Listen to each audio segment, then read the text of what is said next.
right. We're live. We're recording. We're recording the 50th episode today. Uh, Good to have you back, sir. How are you doing?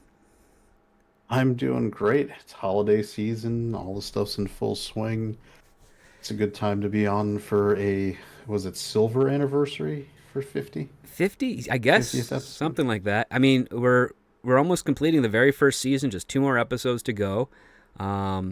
I'm glad you're able to do the recording ahead of time because in real time, as this is broadcasting, I'm on a plane, probably over the Midwest right now, returning to Canada because I've been in LA for the past week, and I'm sure it's either been pleasant or a nightmare. I don't know yet. That's future script doctor's problem for now. But we just finished the Thanksgiving Day weekend, and yeah, just I hope it was great for you and your family.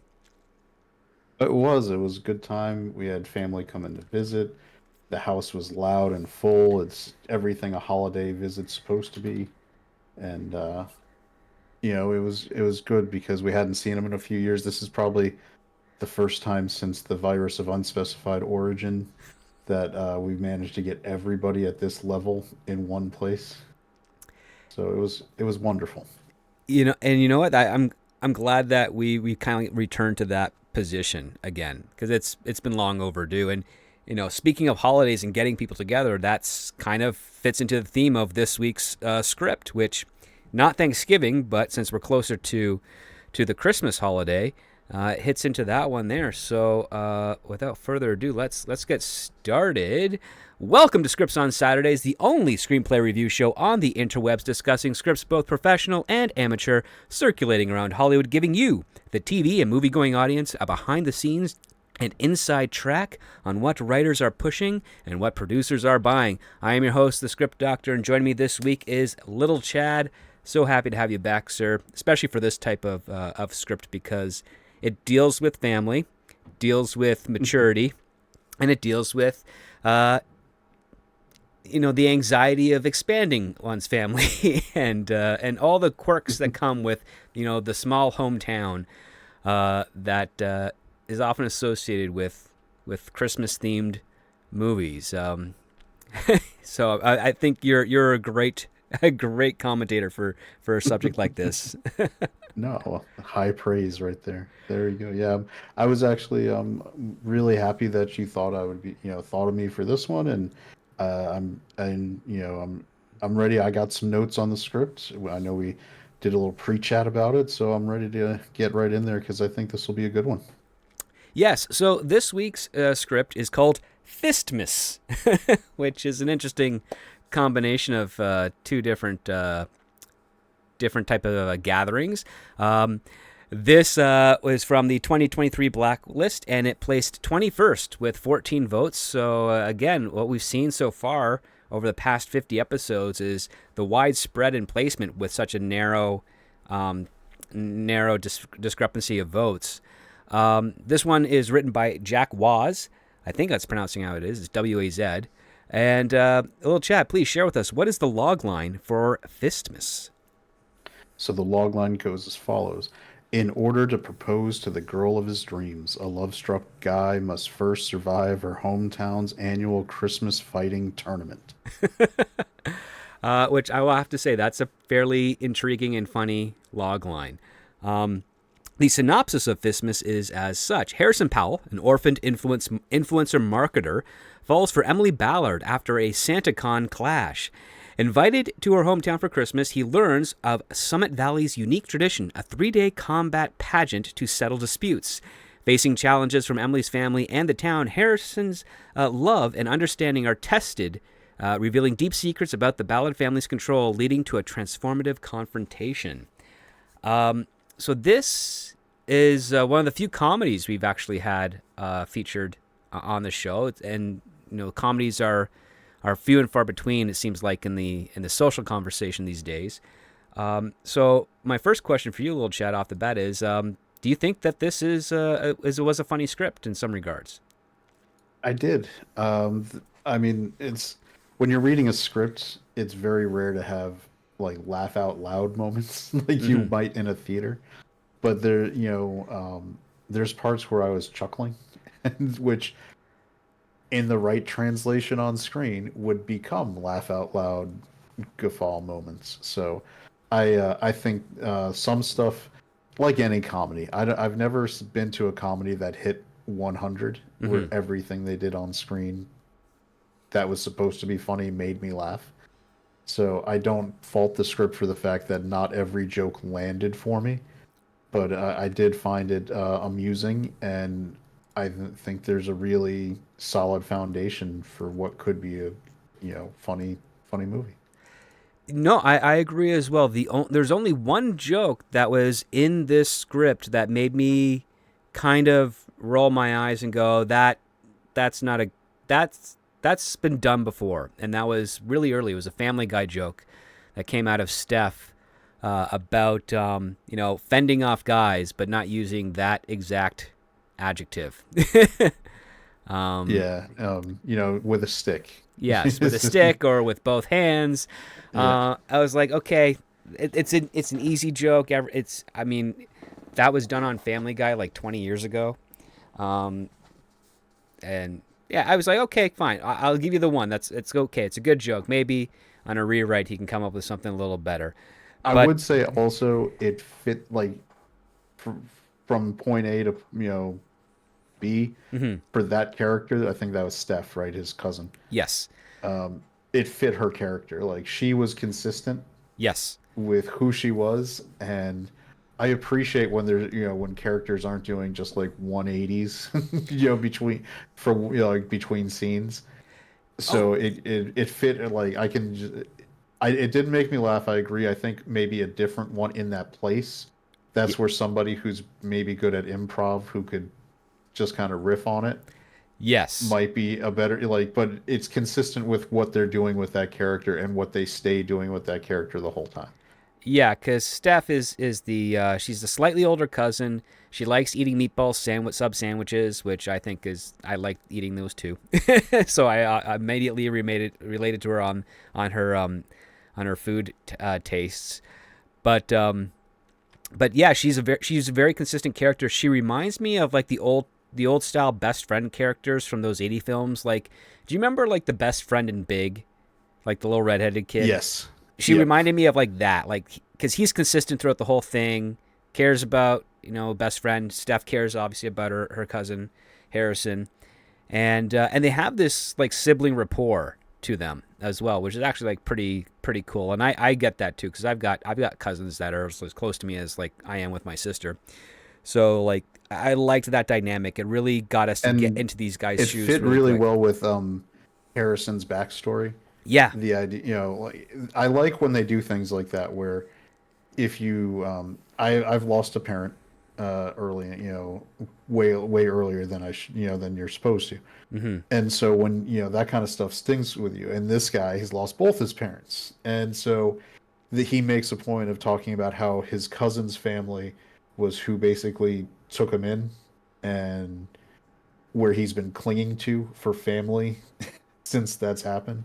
Right. So that sibling, it's kind of a dual thing where they're very close cousins, and you can see where they almost became siblings because of circumstance, and she would be very protective of him as a result of that. I liked it, as somebody who's Italian with a big Italian family. You see kind of stuff like that when tragedy happens, where people get absorbed by cousins or aunts and uncles, and they kind of de facto become part of that family. Right. So But you also get a sense that with Harrison as he grew up, because he's this really nice guy, but he's not very assertive. And so you kind of get the feeling that even though he was taken care of by his aunt and uncle and that family, um, it almost felt like there was that slight disconnect where real life lessons were not really focused on for him. Um, because he I guess and this goes into the theme of how Harrison is that he always feels a little bit like out of place by like one step uh for his character, cuz like well how we opened the script is that they're in like a Santa Con bar thing, and there's all these men and a couple of women dressed up as Santa Claus, and a lot of them are in a fight arguing over semantics of Christmas and what it means, and I'm not sure why Harrison and Steph are there because they're just there.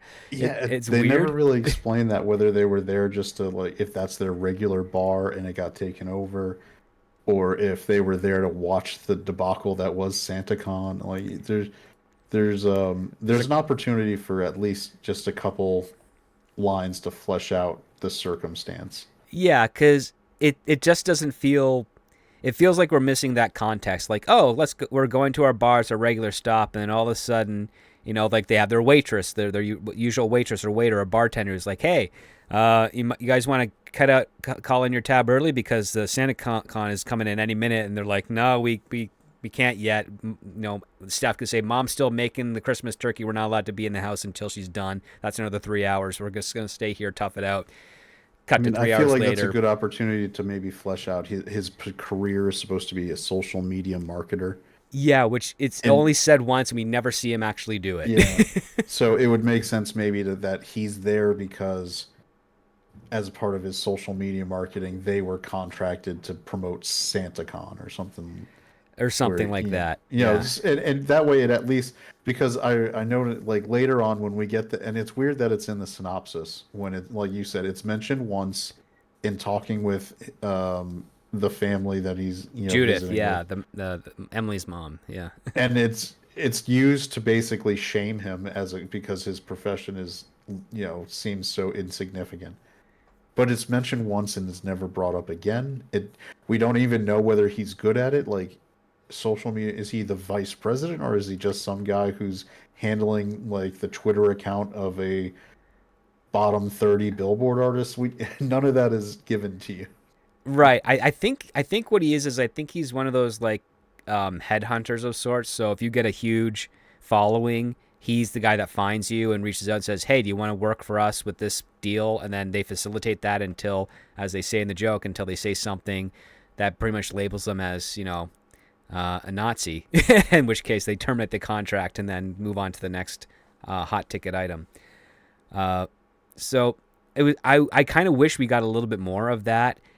Oddly enough, I'm getting another Tom Hanks reference of like the Money Pit, where he's going to talk to, the one of his he represents a musical act, and one of the guys there in the band is saying how much he likes Tom Hanks' character more than his bandmates, who are actually his family. Like you just kind of want to see that type of dynamic where he's like, "Oh yeah, so we want you to. This is the thing we're promoting this week. Here's some of the samples that you can do."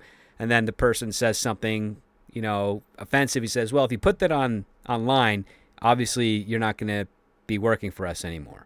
And so maybe he oversees them doing like a live stream, and then they say something, and he just kind of like drops his papers or whatever, and just walks off. He's like, "I can't believe it." Specifically tell them not to say this, and they go ahead and say it anyways. And now I also yeah. I would love that kind of stuff because what Harrison needs. All right, so we get from this beginning at SantaCon and we almost like speed run. I'm sure it's through a montage, Pretty much, yeah. a relationship to get him to because the meat of the script and where the comedy and action of the movie is coming from is getting him to his girlfriend's families for Christmas. Right. He meets And the writer is really Emily. interested in doing that, but because of what happens later, giving moments to humanize Harrison so you really root for him would only help what's going on later because there's a couple parts where it could come off really bad what he's doing. Yeah. I'm thinking of the first fight, and Yes. so if you don't show something where you trust that he's a genuinely good person being sucked in, it could be a problem for how this plays on screen. So having a couple, humanizing moments where maybe he's, like he's genuinely taking care of the social media people who might be teenagers or kids. He's doing something nice for people, this and that, and where people point that out and talk about how much they trust him because he's so genuine and nice would just help that situation comedy later. Yeah, because we only get a little bit of a sample of his niceness in the early parts. Because as soon as the fight between all the Santas break out, and one pair of Santas actually having sex in the bar, which I thought was kind of weird. That one I came out of nowhere. I actually reread the line like twice. Me I too. was like, I'm because like, I wait, was like, what? okay, everybody else is fighting and it's a bar brawl. Did I read that wrong? Like, yeah, Nope. that doesn't That's usually the, like that's the one thing that a bouncer or at least a team of bouncers would be able to get rid of and expel pretty quickly compared to like a giant brawl of all these other Santas. It's like, well, what can we do? Well, let's compartmentalize the two that are having sex on the pool table. Let's get them out of here because that's the whole another bag of we don't need. And then we'll just isolate each of the fighting pairs or groups one by one till we get control of the bar. Nope, nothing of that. It's like, yep, these two are just going to be going at it, and there's a couple of times where they reflect about how close these two are getting to climaxing, which I thought was, I know what the writer's trying to do is trying to make it seem funny, but it just did. I don't think the contrast was the right contrast for yeah, this type of thing. I didn't need on page 3 at the beginning to be reading about Santa's mid-coitus. Right. Like, this doesn't fit the vibe you're going for. It's absurd, I get that. But But yeah. we don't, yeah, no. But what we get is like Harrison isn't trying to fight anybody, and when some people challenge him, he's like, "No, it's okay. I'm just trying to pass through," until he gets punched in the face and his nose breaks, and he ends up falling into the lap of a Emily, who dotes on him because he's nice, trying not to be creepy or anything. Just Well, there's here's all right. yeah, Here's one of my problems with the script here. I had a couple. This was one of my notes. great. What we learn later about Emily as a character makes this meet cute not make sense in any way. Yes, it does betray that. That I think there needs to be something adjusted, like where he gets bumped and maybe knocks one out and Yes. then gets hit to justify what we know of Emily as a person later with how she reacted to him then. Yeah, exactly. Because right now you then have to do the reaching of, well, he knows how to take a hit, and that's impressive. But it's like it's still one step away from what makes Emily actually really. And then it goes into it later because she does defend Harrison as being a tough person when we haven't seen anything to affirm that assumption. Because as soon as they meet, we get into the montage of him going to the hospital, getting his nose fixed. Then they're texting. Then they go out, and it's all done in like one page, and it's really quick. And Yeah, then it's it's kind of page like the 4, and it's really Deadpool early on. It's montage. page 4. We get the entire montage, and like over about maybe 40% of that page, and then it's done. So Or at least 68% of it, because the montage kind of plays just like the first date montage of Deadpool with him and Marina Baccarin, where it's like all it is just them having sex every very holiday. And this one here, it's not the sex stuff; it's just them going out all the time, doing things, various family stuff, Thanksgiving dinner, etc. Um, and then it ends with them kind of in his apartment where she just says, "Do you want to come stay with my family for Christmas?" And that gets us right into the story. And I will give props to the writer. Like, yeah, get us in early with it comes to, your actual premise. Like, get us to this hometown. Let's see the buildup of what this is going to be. And as soon as we get that question, it's like we then get 4 or 5 pages of him and Steph at a jewelry store picking out an engagement ring. And there's barely any jokes in this aside from the one that's kind of ripped off from Family Guy. yep, that's yeah, because the back end of page 4, and then yeah, I'm looking, just double checking my notes here, Yeah, it goes and from it goes from like internal script page 4. Page 5 is still like, yeah, by jewelry stores page for the 8 first we're two on the mountain pages. highway. So yeah, and And so then it's yeah. so it starts in the jewelry store, then we follow them out into the city where they're still talking about it for another 2 pages, and then yeah, early on page 7, it's like now we're on the highway, mountain highway, and that's Emily and Harrison in the car driving in the snow. He's white knuckling it. While Emily's just completely like carefree. Is like, oh yeah, this navigating on icy roads and stuff. This is nothing for me. And Harrison is, of course, um, petrified, and he's trying to pay attention to her and the road at the same time. Which that Yeah, I mean, the script's only 92 pages. mhm.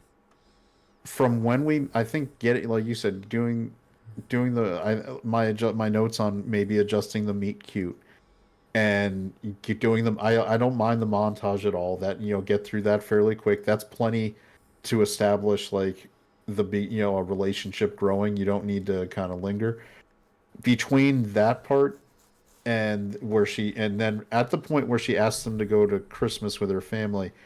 That's where we should add and expand a little bit beyond Steph and add some stuff with him as a character, maybe doing his job and being a genuinely nice person. We've got room right there. Yeah. Like, even if maybe Steph works with him and you can mix it in where it's not just jewelry shopping, where you can see all this stuff where, going on. You can add maybe a page or two, couple scenes, vignette, whatever. Yeah, because they also bring Just up this idea of like Harrison's like, I need a raise if I only start working harder. It's like, well, if that's a conflict, that should be explored beyond just dialogue with your cousin. It should be, let's see who your boss is. Let's see, do you go to an office? Is it all remote? What's the atmosphere here? And also show us how you deal with that conflict so that when we get to the conflict that is in the hometown, we can see either a parallel or a contrast. it's a good opportunity because, and no, it's not a spoiler because it's not in there. Right. Which is, if you add this subline about because he's timid and doesn't like, maybe he does all of the work around the office. There's lots of people we know who do this kind of thing in real life. Yeah. You're the backbone of the office. You're the one making things go, but maybe you're not respected, and for whatever reason. You set that. This is a good opportunity to combine the two things. You're establishing he's a really nice, good person who helps people, and then you also establish that he's timid and gets taken advantage of from the boss that he doesn't stand up to. And then at the end of the movie, you could add a segment where he stands, like as part of his journey. Mm-hmm. You have him stand, like f you, I quit. You don't, like you don't respect me, and well, you can't quit. And he's like, no, I've got all their numbers. I'll take them with me. I'll run my, He'll Jerry you do a Maguire Jerry it. Maguire. He'll Jerry Maguire it. Yeah.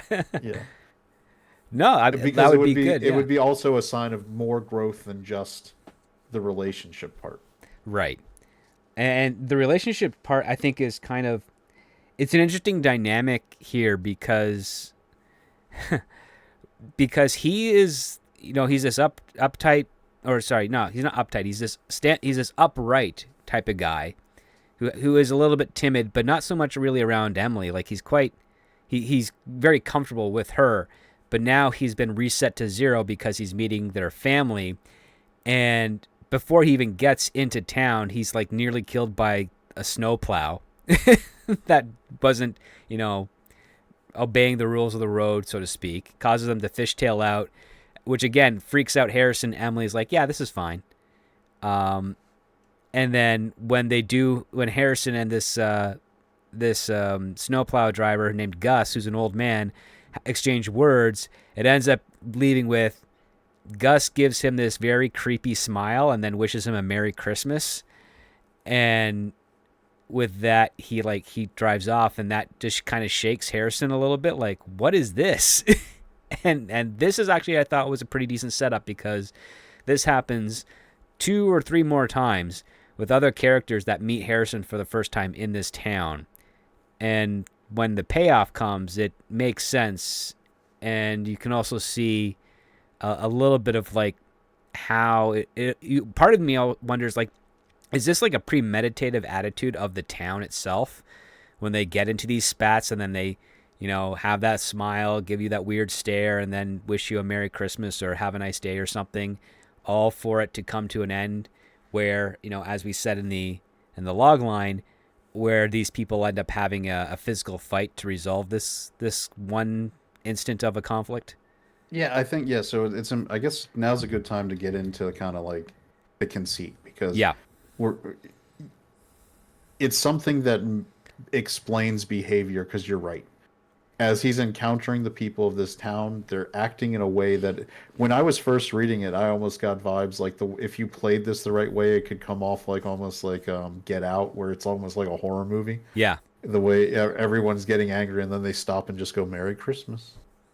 Yeah, like it's like very culty kind of weird behavior. It's like the And village in Hot Fuzz or something. Yeah. exactly like, for the greater good. hmm So, And this is the uh, friendliest town in America, as it's titled on its advertising sign.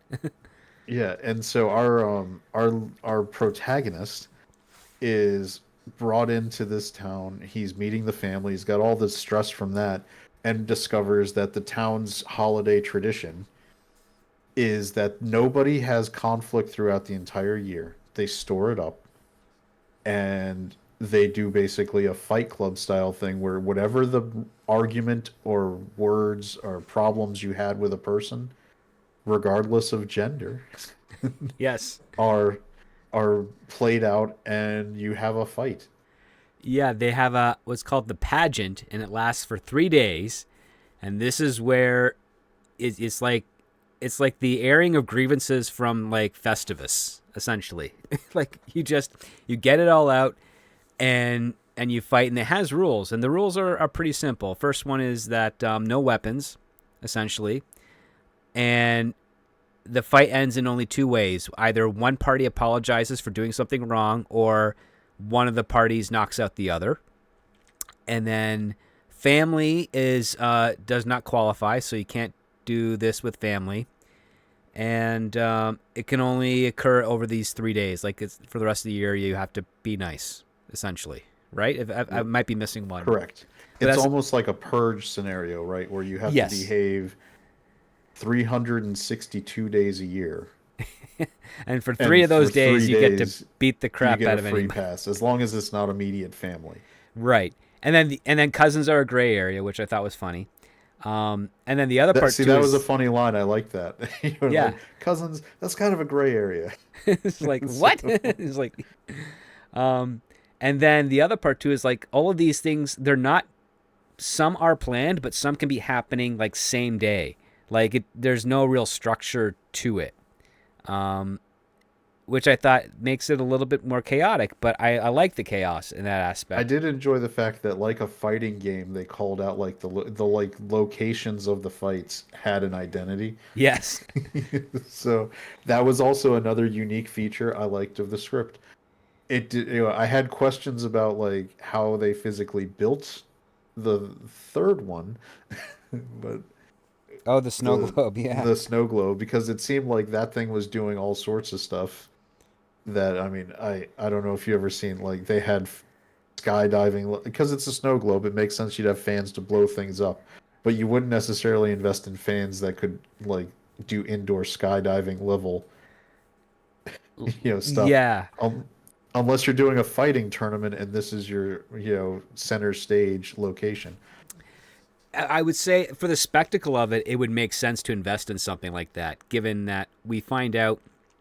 I mean, before we even get to like the very first fight where Harrison realizes what's in store for him, they stop off at like this grocery store to pick up a turkey, which Emily goes to get, and while Harrison is browsing around, he's looking for a gift to give Emily's mom, because he is all ready to go with, popping the question, and he wants to do it just right and find the right moment.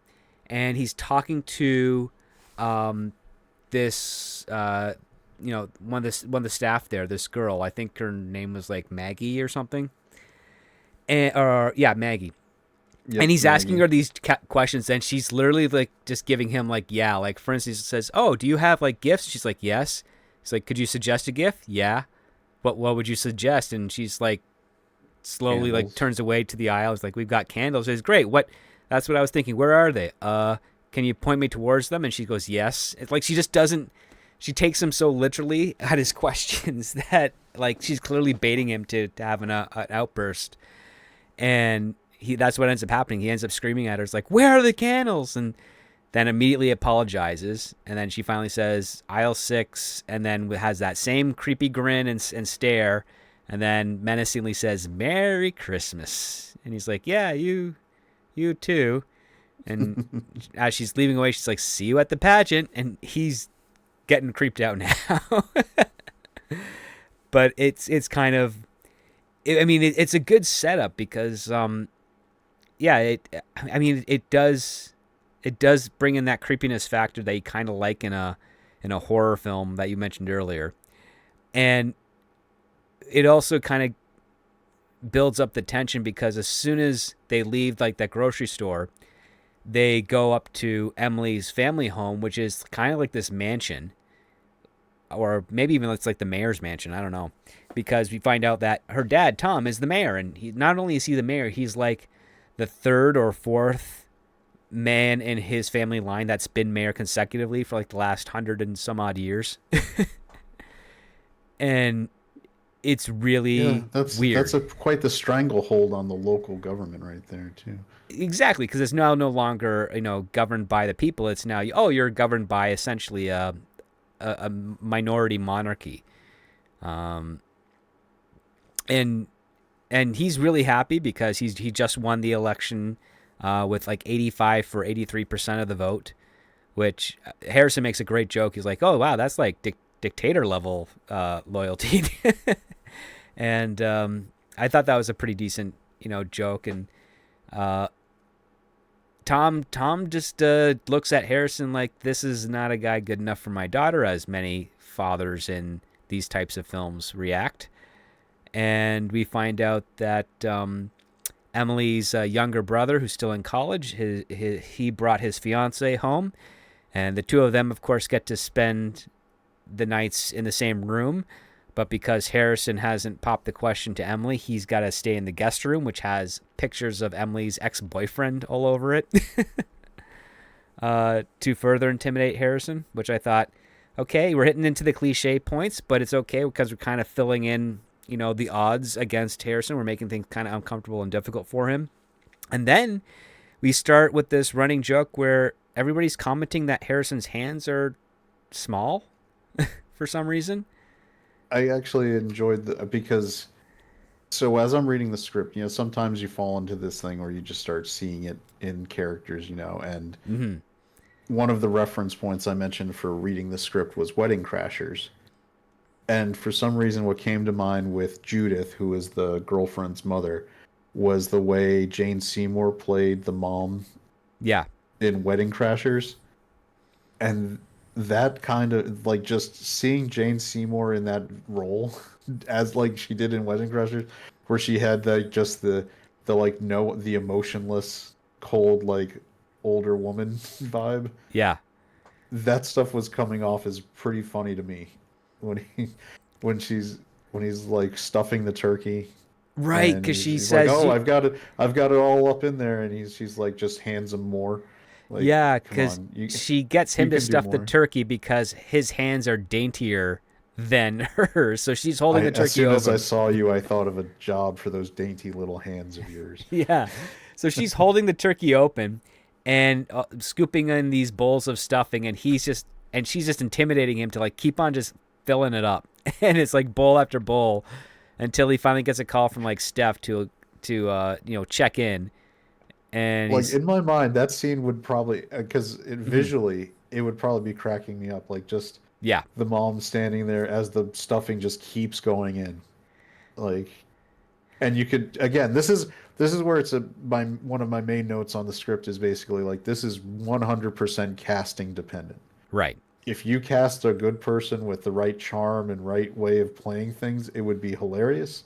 You get the wrong person, it's just going to fall flat. And it's weird to say that, but comedy is like that. You one guy, both you can get comedic actors who are good for one thing that are terrible in another. And this is like what comes to mind is Chevy Chase is a very role dependent kind of comedic actor. Yeah, He's not a funny in everything comedic actor. So you like Vince Vaughn is like that. He can't play everything, but when you get the parts that he's great for, it comes off awesome. So this is one where you need somebody. What would be like almost like who I was thinking of was from Always Sunny in Philadelphia, oh, Charlie um, Day. Charlie Day. Yeah, He has the exact right vibe for like timid, but if he gets pissed off, he might just like become a maniac.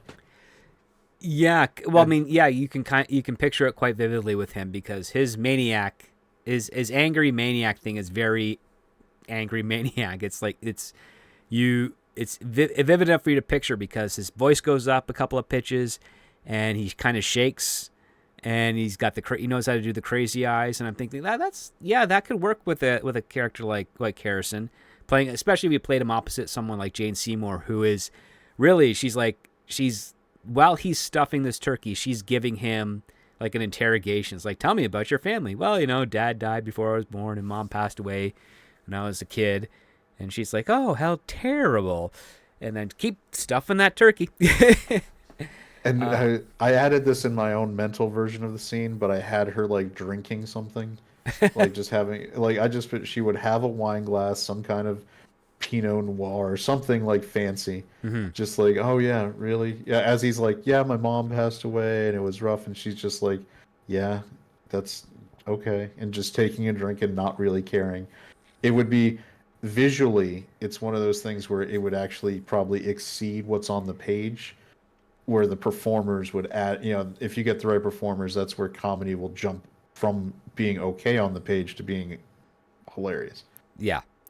Because this one has, this is a good example of like a status game. So we have, obviously, we have Judith in the alpha status who's like, I am testing this boy to see if he's good enough to be, with my daughter.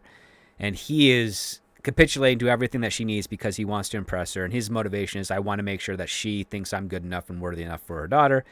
Um, and she's just kind of like pushing him here and there. She's like, how much stuffing can I get him to put in this bird, while I dig get a little deeper to figure out like who he is. And how she finds out, yeah, he's kind of like, he's this guy who went to Penn State University. He has this weird job that doesn't feel like it's a job, and it allows her to kind of bring up the fact that she sees him more as a rebound after this super stud that was Emily's former boyfriend. And we don't know why they broke up yet. We learn that much later.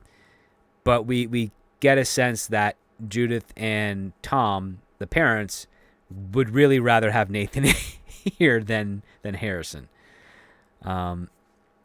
And the scene plays out quite well.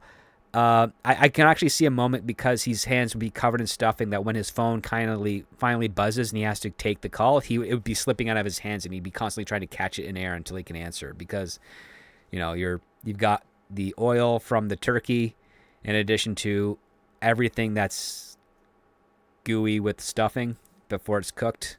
that Yeah, that allows for some and physical comedy. Yeah. And yeah, and the visual of maybe like an oh thank God kind of look as the phone goes off. Like I Yeah. can I can escape this place, because you don't need to. It doesn't have to be like some kind of crazy over the top thing to to make this a situationally funny dynamic. Yeah. That's where I think a lot of people get, comedy doesn't always have to be big to No, be it's funny. gotta be. It's gotta. There's an appropriate type of level to it. I mean, I can also see in a scene like this where if he's stuffing the turkey and he's like, "Oh, I have to get this call," and she's like, "Keep stuffing, I'll get the phone for you," and she reaches her hand in his pants to pull out the phone.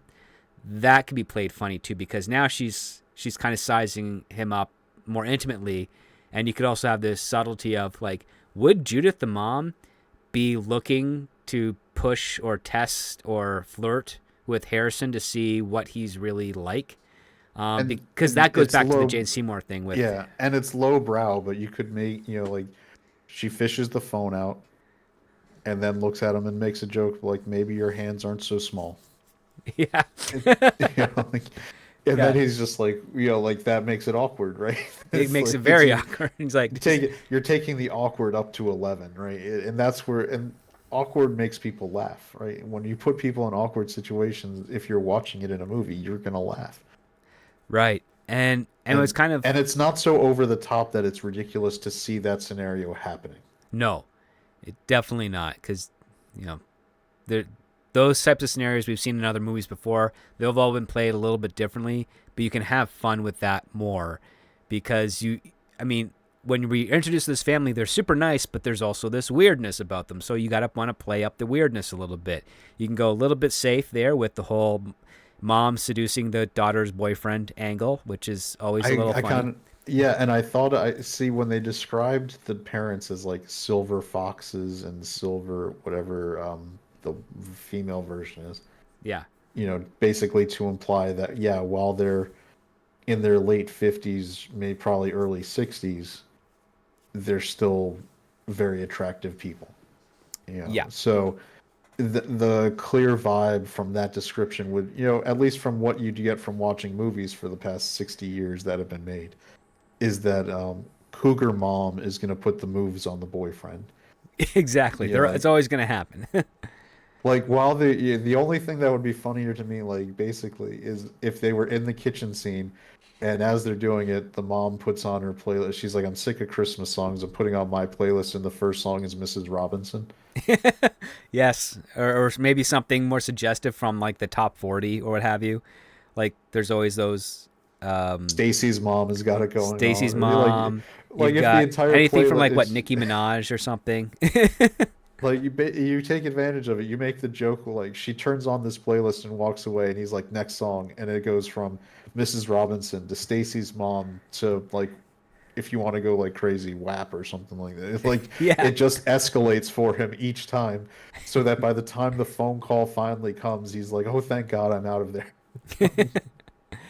Right. So after he does the phone call, he goes to the bathroom to take the phone call in private, and then pretends to, because he wasn't using the facility. So when someone's banging on the door, he's like, "Yep, just 1 second," and then he starts washing his hands, ends the call, and then when it opens up, we get introduced to the older sister, Casey, who's only like a few years older than Emily, and she's an EMS service. Having read the whole script, I 100% like this meet cute way more Mm-hmm. than I like the meet cute with his girlfriend. Yeah, this one was a bit more authentic, right? And Because that's yeah, because this is there's an authenticity to their interaction here that stays true to their relationship for the rest of the movie, yeah, our script, that is way better than the authenticity of that meet cute in the SantaCon bar brawl. It it's like one is almost like being after you see the rest of the movie where you're like, oh, was she like intentionally lying and misleading? Versus this one where it's like, okay, this is who she is, this is who he is with her, and it works for the way they are the rest of the time they interact. right. Because he's there just to make politeness and introduce himself, and she's like, "Oh, you're the next notch on my sister's belt. Get out of my way. I got stuff to do." You know, you've got these two very different motivations going on in the scene, and we also realize, like, because we got a little bit of the setup that Casey is the black sheep of the family because she's an EMT, so she runs the clinic in town, and she she cares more about doing that and helping people than the politics of public service. And what's funny is that you get a sense from Tom, who only the family can call him Dad or Tom, but everyone else has to call him Mayor Tom. And I thought that's kind of interesting too, because it's kind of like the next step before Your Majesty or Your Highness or something like that. But Yeah, and it's funny because having in the real world, I managed healthcare office for a long time, and one of the things that at least for us office workers and administrators that we would talk about is you could always tell which kind of doctor was going to be an absolute tool when they basically insisted that you call them doctor all the time. yeah, Not like by their first name, not like I'm Dr. John Smith, but call me John. It's like I'm Dr. John Smith, call me Dr. Smith. right, Like or would they correct you that it's like okay, if they're standing on the honorific, they're not it's a sign that basically they always want to make sure you understand the hierarchy, hmm that they are above you and you are below them, right. Oh and yeah, that's how because it's it's going to part of the be. relationship. And Tom as a character maintains this because the tone of his dialogue with Harrison is identical to the tone of his dialogue with Casey. Because as soon as Casey kind of comes into the scene, Tom is like, "Oh, how nice of you to finally join us, Casey." And when he says, "Yeah, like this is you met Hamilton," and he's like, "Harrison." He's like, "Yeah, Harrison, whatever." You So like, he's English, so it wouldn't work. But the guy that came to mind for this character was Hugh Grant in his current smarmy villain phase. Oh yeah, he hasn't done that in like 20 years, but yeah, he would be great in that part. Because this is like, guy, you want, like, for me, somebody, the ideal person to cast in this role is somebody who was a romantic lead that leaned on their charm when they were young, Mm-hmm. so that as they got older, that charm becomes kind of off-putting because it's so fake.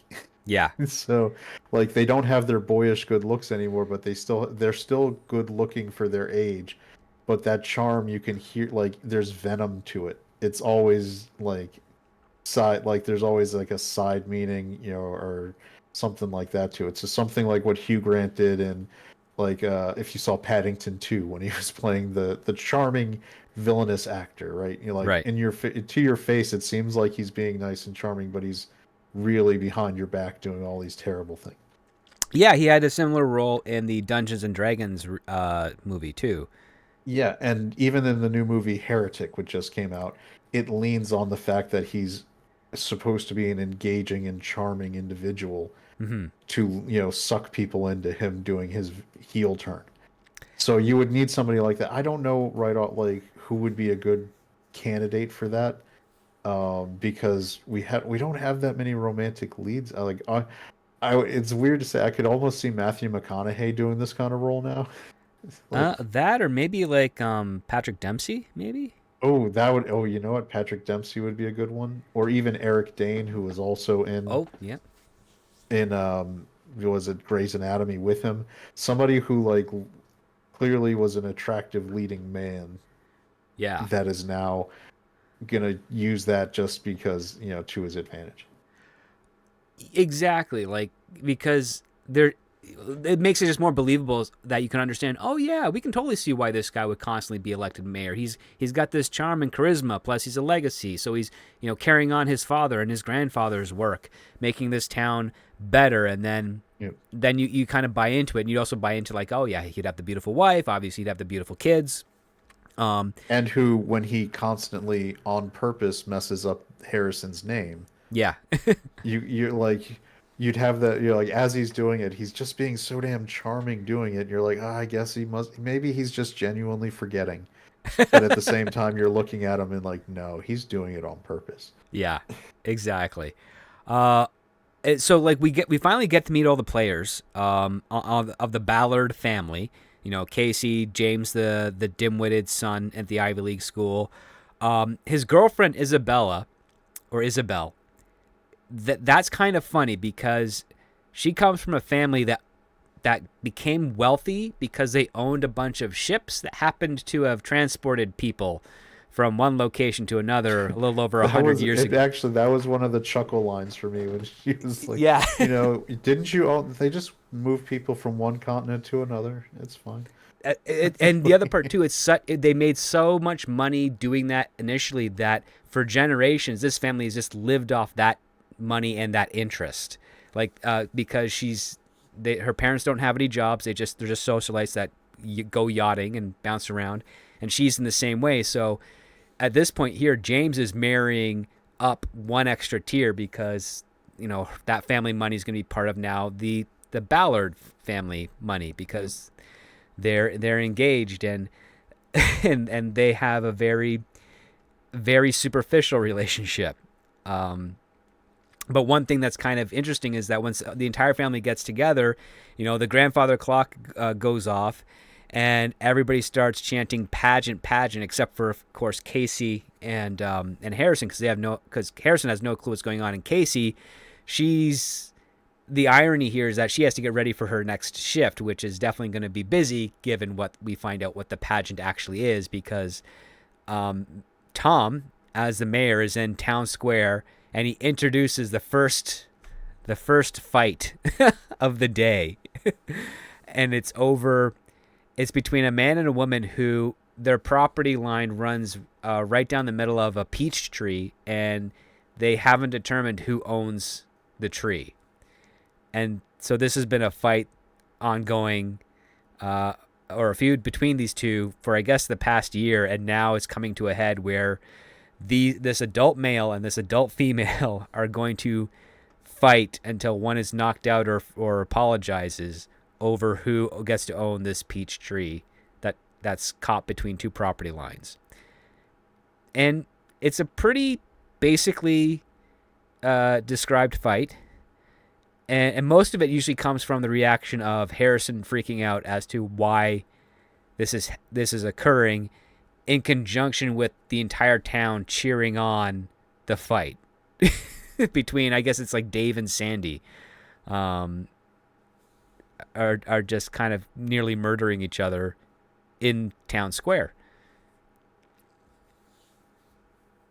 Exactly. And the way the script is very good about describing Harrison as the stunned, like his just stunned silence as everyone else is getting so into it, and that he notices the girl he loves and is planning to propose to is really getting into it as these ostensibly older men and women are fighting, doing like wrestling moves on each other, like Yeah, trying like to what looks like kill each other.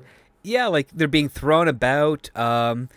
One of them's like, "Look, those are my peaches," and he's like, "Then you can eat them in hell." And then he's just like shoving her face into the ground, and then she's like springing off her feet, and it's this crazy physical fight, and Harrison is just thinking like, this is terrible. Like, don't people compromise or work things out normally? And instead it's just and then you find out that Emily's actually got a really good eye for who can win a fight, because she's like, my money is going to be on Sandy, and then Sandy delivers a knockout blow, and Emily's so proud that she called it, and Harrison is just completely like, traumatized by this point, when by the time he gets back to the Ballard family home and they're all eating the night's feast, he is just staring at his plate wondering what the heck did he just witness. Yeah, which is also where we get our so we have two recurring situations that kind of happen now. We get him calling out to the basically like, he's in a bubble now, Yeah. and like his point of contact in the real world is his cousin Steph. Like, so he immediately, like, this happened when she called him while he was stuffing the turkey. Now we get the post the reveal of the crazy town tradition, where he's trying to rationalize in his head because he's invested in this, like, he's got the sunk cost fallacy. I've got a ring. This is the girl I'm gonna marry, right? Yeah. I've got to kind of like look past, maybe the tradition isn't that weird. And Steph's like, like There's other maybe, girls out there. Just get yeah, out. Get out now. just like get out. And that's another thing. I appreciate that her advice is straightforward and like, this is weird as F. You need to just leave because this is not normal and you don't want any part of this. And it gets And even weirder when Emily's trying to say, Harrison could actually stand toe to toe in a fight, especially with her brother James. And Harrison's like, what? What are you doing here, honey? And yeah, it's crazy because you get the sense that, yeah, Emily is literally trying to get Harrison to fight over her or with or for her or in general, and it's disturbing.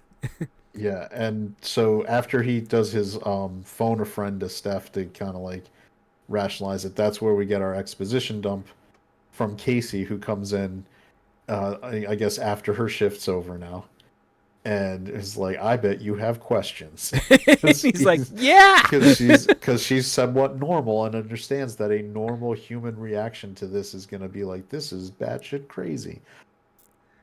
And so we get our explanation that this was a scenario that her great grandfather had come up with when he was mayor of the town to save the town from falling apart because it was a small town that was dying. Yeah. Although, what I think is interesting is that over the course of the rest of the script, I have to seriously question like the actual history we're getting. Hmm. because it seems like they would be unreliable narrators for explaining this history of the town. Yeah, like But somehow this event took hold and became the norm, but but the history of how it became the norm is up for questioning. and how the people were so grateful that they've suddenly basically wealth transferred and given all the power over the town to the Ballard family as a result.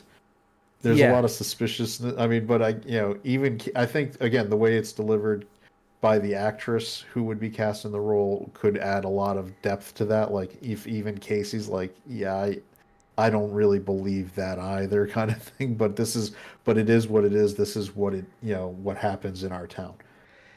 Exactly, because what I really like is how she sits, Harrison down and she says, "Okay, so there are rules. It's not a free for all." And Harrison's immediate line is, "Oh, of course. Wouldn't want to think a neighborhood fighting tournament was uncivilized." I'm like, that's a funny, sarcastic joke.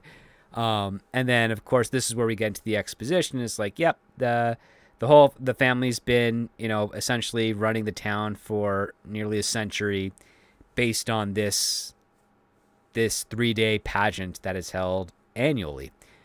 And it's kind of funny because Harrison's response to this is literally like what the audience is thinking.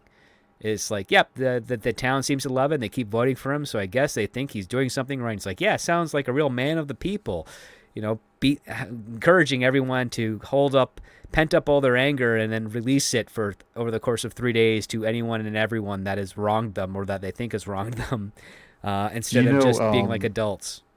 it was subtle, but when I made a little note about it, the fact that when they're describing the scene where Casey's sitting him down to explain the rules, Hmm. like the transition is from I bet you have questions to like them going, somewhere to talk about it. She's pouring two glasses of like whiskey, Yeah. very adult, like we've got some real shit to kind of go over, and he's eating an ice cream sandwich, Yeah. which is such a juvenile, like I'm an arrested developed person and I'm Hmm. trying to like just have my ice cream. Do you want an ice cream to feel better, Harrison? Yes. Okay, here's your ice cream. Yeah. I'm So gonna drink some it scotch. You can have some ice cream. Yay! Just but I loved it because it was a subtle thing for like just as a visual cue. And I like that the script put it in there for where he's at developmentally with dealing with this is that because of the loss and trauma in his family life, he's kind of stuck in an adolescence looking for a magic way out with hmm. family by finding this girl that he's pouring all this love into that he thinks is going to be the answer. So it's weird to think that something as little as just having him hold and eat an ice cream sandwich would do that, but I like that it does have kind of a subtlety to what it's getting across when that's in there. Yeah, it's I like the subtlety because it's the other part too is like this is also a story where Harrison kind of has to find a way to grow up, and at no point like we see a number of examples leading up to this point where he doesn't really stand up for himself. And the closest he gets to, he still capitulates and apologizes and tries to move on. And on first it feels like, okay, he's just not trying to escalate a situation. He's trying to be responsible. But you kind of realize it's like, well, no. In some cases, he's it's not so much to escalate. It's just you have to stand your ground. And we get the first kind of hint of this the next day when Harrison finds out that he's been challenged by the teenage girl named Maggie who he yelled at the store earlier that week. Yep.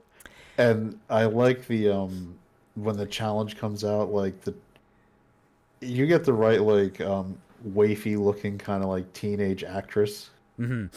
to have some of the vile like trash talk coming out of her mouth. And Yeah, like a Chloe it'd be Grace Moretz or hilarious. something. Yeah.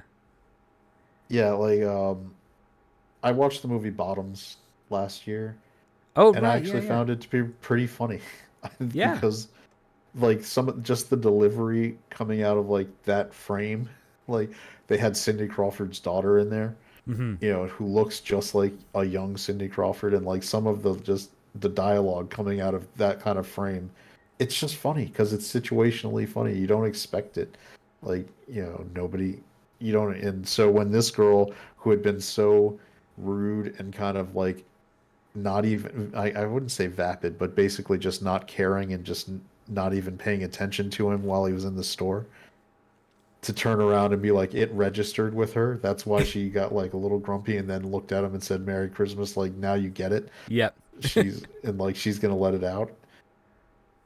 And I actually really enjoyed the way the fight scene was described. Like the idea that for some, like a fighting tournament, they just keep like they challenge the person and challenge them to a location too. Yes, and there's carolers also singing in the background of a normal, like, Ode to Joy or something like that while this is going on. So And you've got that funny even better with contrast. this fight scene, we get it at like the local frozen pond where there's hockey getting played and skating going on. Right, and it's like, oh, Mayor Tom's like, yeah, sorry, I double booked the pond, but it's okay, they'll stay in their corner. And Harris is like, excuse me, and then before he can even react, Maggie like tackles him, and they start like he's not really fighting back. She's just like kind of thrashing him about, and all he does is like push her away, and it's a pretty silly fight scene because she's talking about how this is going to be over quick because she has to get ready to take her PSATs. So we really get a sense that, yeah, she's feeling like this is just to let off some steam. And it's not even to a point where, like, Harrison wants to even apologize because he's like, he basically questions, like, wait, this can end if I apologize? And she's like, yeah, if you did anything wrong. He's like, but I didn't. She's like, and then Emily's like, yes, that's my guy. And Harrison's like, what? And then he gets, blindsided by Maggie as they're fighting, and then it kind of the fight does end in a surprising way. I wasn't expecting it to to basically be him kind of saving her twice until she's the one that apologizes. Which is good because, and this is something I think I've talked about before, you can't have characters do things they can't come back from. Right. And this is not a silly, over the top, like Jim Carrey style comedy from the Mm-hmm. 90s. You can't have him beating up a teenage girl. Exactly. So the way they do this, where they keep it where he's like, I'm not hitting a teen, like a 14 or 15-year-old girl. And it's basically the landscape that conspires against her and allows the fight to end. It keeps him a lead. It keeps him a rootable character. Right. There would be genuinely there would be issues if if they had him just straight up like punch out Yeah, like just the punch her 15-year-old out girl. in one thing. People would be, well, you'd have, the audience would be like, that is horrible, but the crowd in the movie would be cheering him. Yeah. And that would make it even more awkward. I do think I was impressed with the description of how, as they're struggling on the ice, eventually Maggie gets kind of like on the ice, chest first, and she's like pushing herself around like a penguin. And I'm like, that's kind of vivid. I kind of see exactly how I how know, that like an works. angry penguin. It stuck with me. I was like, that was a good description.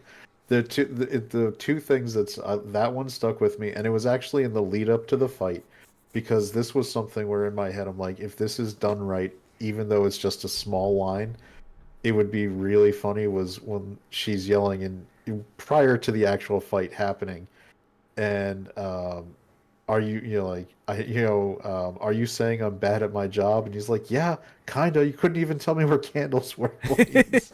Yeah.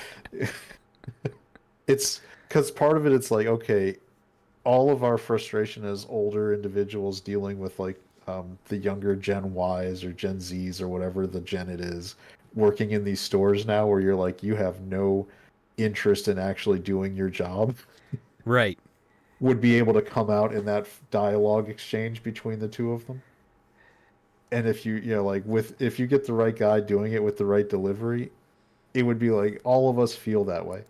And one of the great things you can do in a movie is where everybody can feel and knows exactly what your main character is saying and is with them saying it. Like, just like, yes, you are bad at your job. You didn't care. Why am I here to fight you over that? Like, come on. And so yeah, and so he triumphs over this wafy like 15-year-old, and he's celebrated like he's a hero for ostensibly beating up this girl. At the Silver Dollar Diner, like the whole family is there James, the brother, is exaggerating the story, and Harrison is just like shaking his head, thinking this is ridiculous. And even Tom is like calls Harrison's son for the first time. He's like, "That was a great job out there, son." He's like, "Thanks, Tom." And then that's where Tom gives him the cockeyed look, and he says, "Oh right, thanks, Mayor Tom." And you're like, "Oh God, the status is so funny."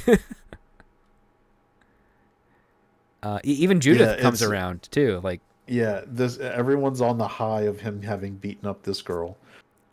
Allegedly, he doesn't actually, beat her up, he no, and she that's falls into the water and he saves her, and then she tries to beat him up again, and he just drops her back in the water. And he's like, "Are we good?" She's like, "Yes," and gets him back out. It's like that's like a dad moment, to discipline your kid. like if I'm trying to save you and you're trying to kill me, okay, I guess I'm going to drop you back into the water then. Exactly. And then this is the scene where we get introduced to Nathan, who is, an intimidating guy, and pretty much without really crossing that line into getting them into a fight right away, he is essentially challenging Harrison, saying like, "Oh, so this is the tough guy who beat up Maggie," and he's remarking about how like, yeah, he's in competition with Harrison still, which means that Nathan is still, I guess, infatuated with Emily. Or at least that's what I got Yeah. from this part of the scene. But it seems to not be too consistent, because we are at a restaurant later on, and Nathan appears to be there with a date, as he's commenting on what Harrison and Emily are doing, which is kind of weird. So that threw me off a Yeah. little bit.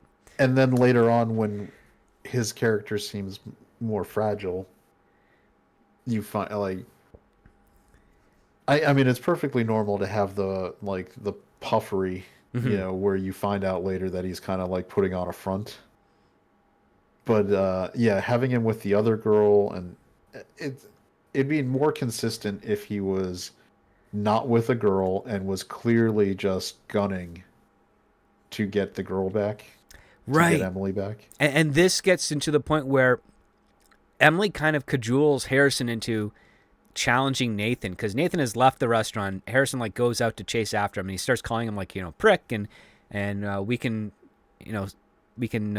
address whatever problem you have. And then even Nathan says, "Oh yeah, this is nothing we can't solve like civilized men." And Harrison's like super great about that until Gus with the snowplow comes in and nearly kills Harrison again. And then these two guys get into a verbal fight to the point where old man Gus basically challenges Harrison to a fight at the Christmas tree farm then the next morning. Yeah, I was wondering who there, because I was like, there's a character called described as Jacked Santa later Yes. in there, and to me, for some reason, even maybe it's because I just saw Red One.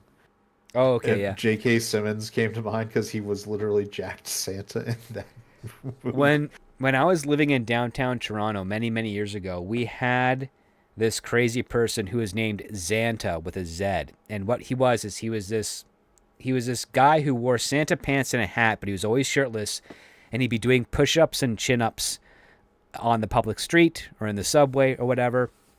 But he was also kind of like verbally accosting a lot of people, to the point where he got a reputation as this crazy person that the police would constantly arrest. I believe he's been subdued now, but any of my Canadian friends out there, especially those in the Southern Ontario region, they may have heard of this guy like a decade ago.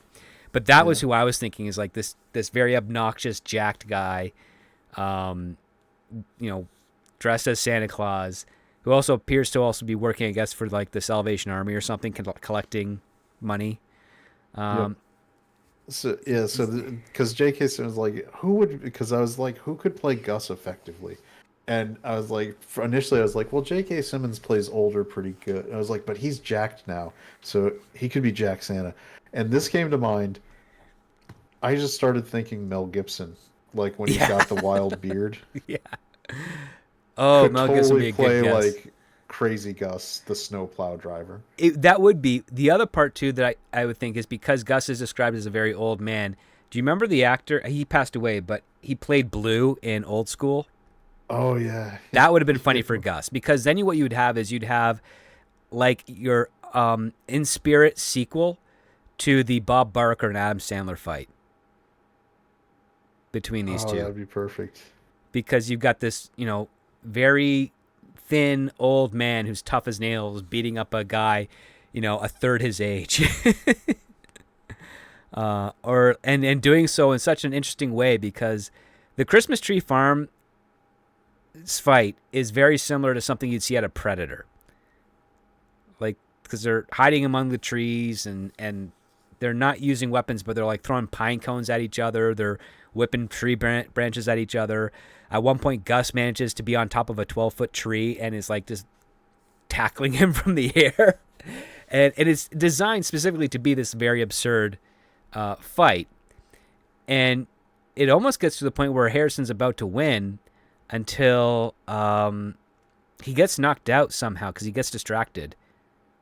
I just can't remember how he gets knocked out. But he was beating on Gus finally. Right. And he looked over and he saw that was it Nathan? Oh yeah, Nathan was whispering in leaning Emily's over ears. and whispering into Emily's ear, and she was kind of like, I forget. I think it was whether the script said she was giggling or was like She trying to rolled her brush him eyes and off. giggled, yeah. Rolled her eyes and giggled, and it distracted him. And Gus was like, told him like, basically like, get your head in the game, and then knocked him out.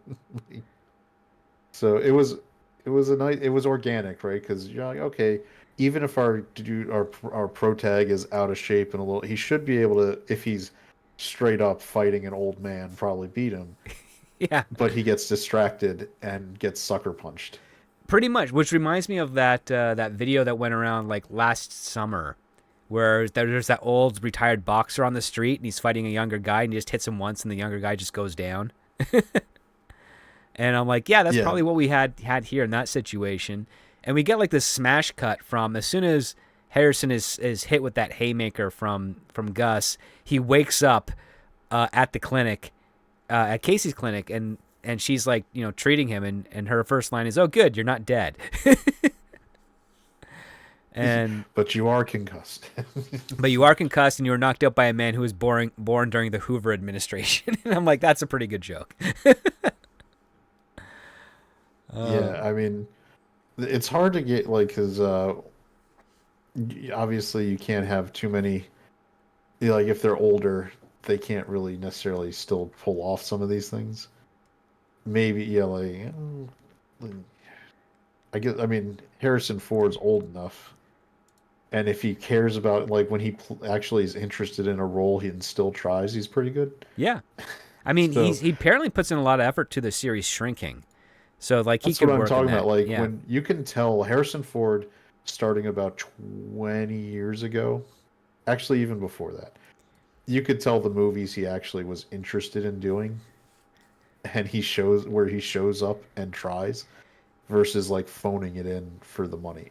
Yeah, I think the last one I saw him kind of phone it in was like Firewall. Yep. And so, you get somebody like that who's older, who can and does the stunt work. I mean, you could do stunt casting Mm-hmm. where you try to get a really big name who's older to, like Bob Barker and Happy Gilmore.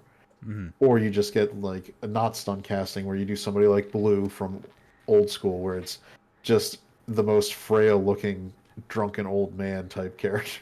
Yeah, You where his go for beard it. is thicker than his neck. But it's something where you want to have somebody. Either way, you need to have it, because there's a plot point later with Gus that is fairly important Mm-hmm. for the like last act end game.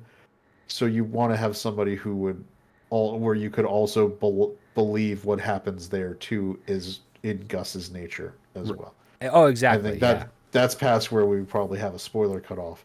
So that's something to consider when you're casting him too. You've got to make that part believable too. Like, if you cast J.K. Simmons in that role, I wouldn't buy the second half part. So Yeah. And then now this fight thing gets us into a nice little contrasting scene where Casey is kind of fixing Harrison up and really just asks him a straightforward question, like, why are you still here?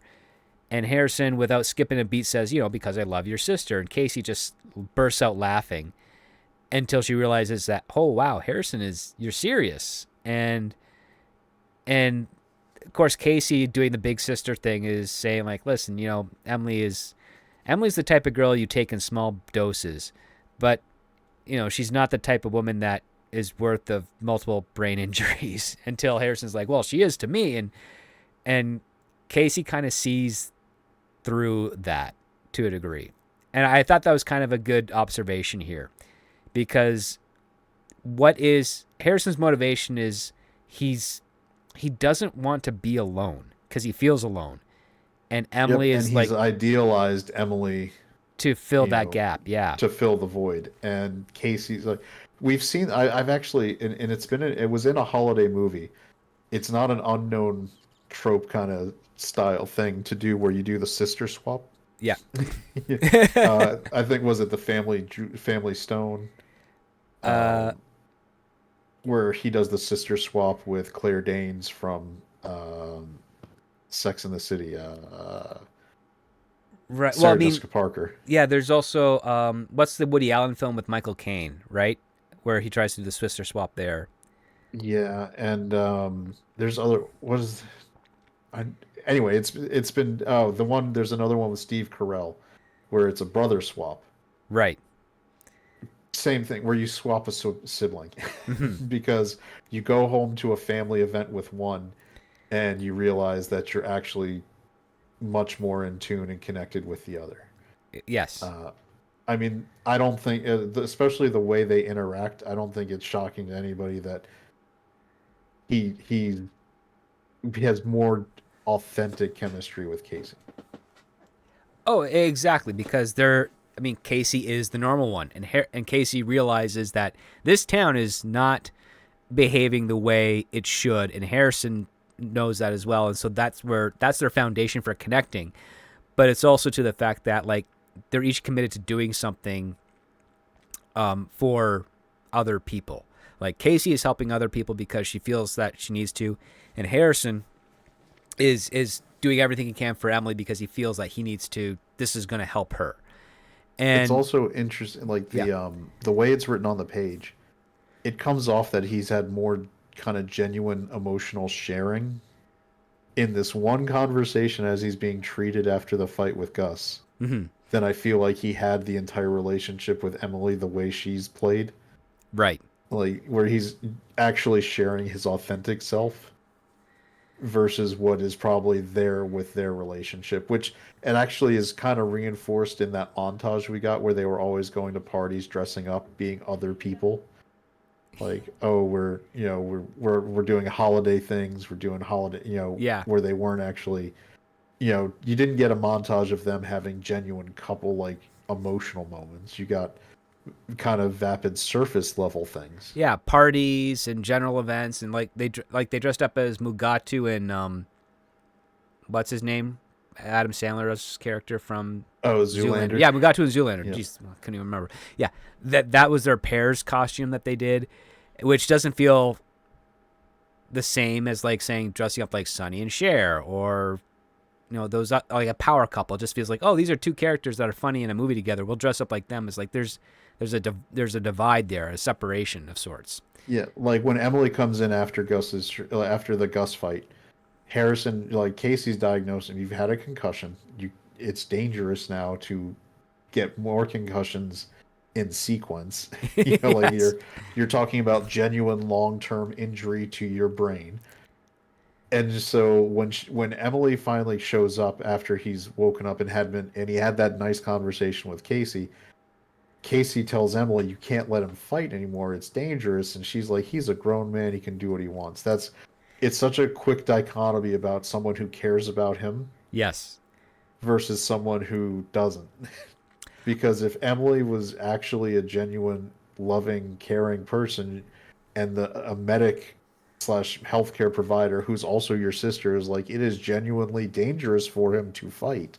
You can't let him do it. You'd think she'd be like, oh, you can call off the fight with Nathan, it's Hmm. not worth it. You know, I love you, this kind of thing. No, she's like you said, she is desperate for the just seeing people fight over her. It's great. It's one line Yep. that has all that to it, and it doesn't have to, you know, like you don't have to like exposition dump because that line expresses all of it about who she is, and it's organic in that exchange. It really is. And then the other part too, and I see, like, there's a little bit, there's a moment mentioned earlier where Harrison's like, I just want to go out to dinner with you, Emily, just the two of us. And then as soon as he comes back from this fight, she gives him a hug and then, defends uh, Harrison's ability to fight to Casey. She basically says, come on, let's go get dinner, just you and me. And you're like, oh, that's kind of how she does it. She always remembers something of what Harrison does and will bring it back again to kind of continue to string him along for whatever it is that she wants out of him. Because they go to this fancy restaurant, and it's kind of coincidental that as Emily and Harrison are there, Nathan happens to also be there with a date. And you're like, well, did she know this, or is this like the place where all the singles or the couples go to eat at this time? So the odds are in her favor that she could stir up another conflict between Harrison and Nathan, so that she can get that fight that she wants. Yep. And so, we've got them going to the dinner, and this is the setup for our next fight, Yeah, because Harrison right? is ready to propose to her because he feels like he's kind of finally won himself in onto the family, and Yeah. And and it's a funny line because he's like, "What did your parents think?" And she did they appreciate your effort, yeah. which is, like he's definitely got the love blinders on to not pick up on what was being actually said in that statement, which was, And then you also "You're right." have this thing where he says, like, to her, like, this has been the best year of my life. And she's like, yeah, it's been pretty fun. It's like they're on two different wavelengths right now.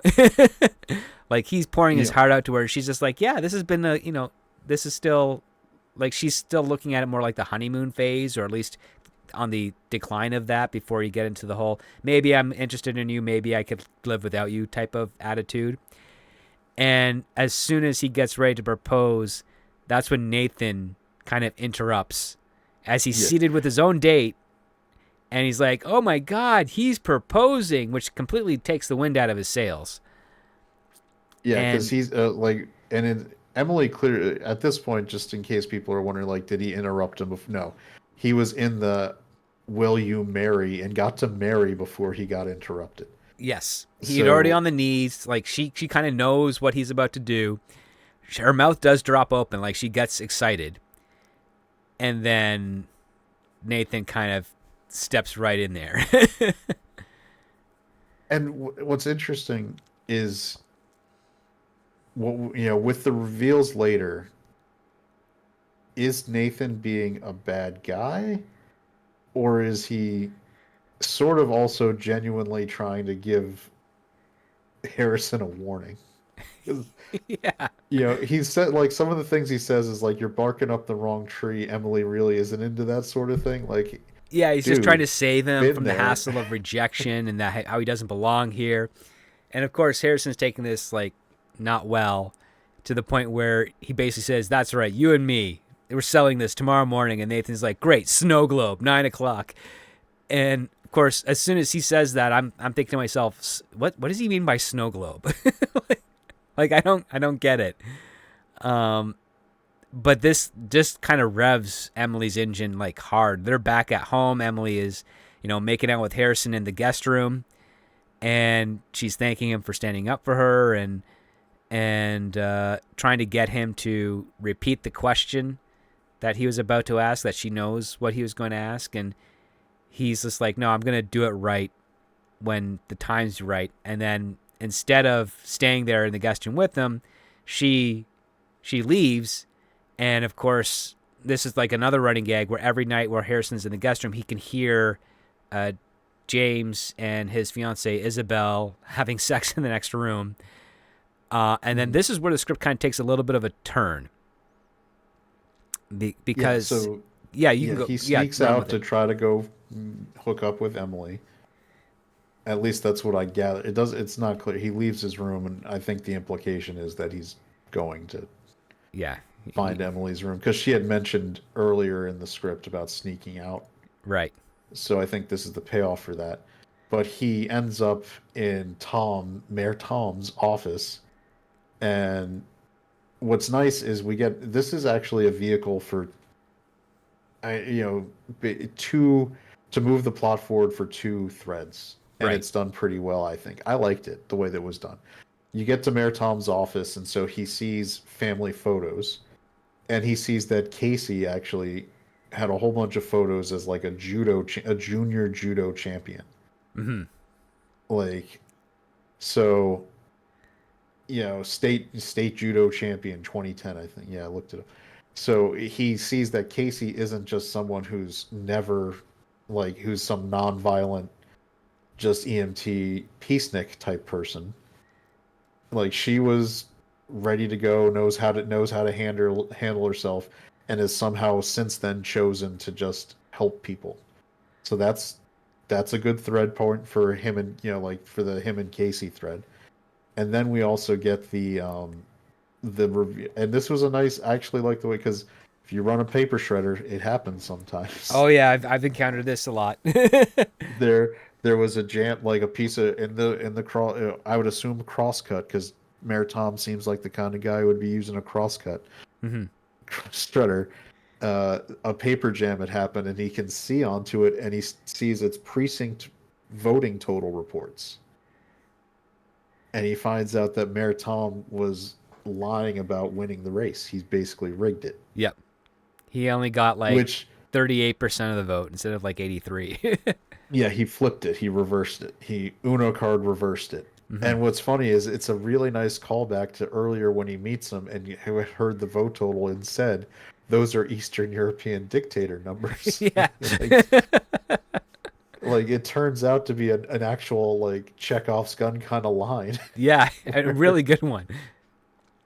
And And it was, and I like doing it with the paper shred is a natural, like that's, it's not something where he was sneaking around a computer or something like that. no, he was just kind of hanging out in the office for a moment, because he was trying to hide from someone turned on the light in the hallway, and he ducked in the first room he could to hide.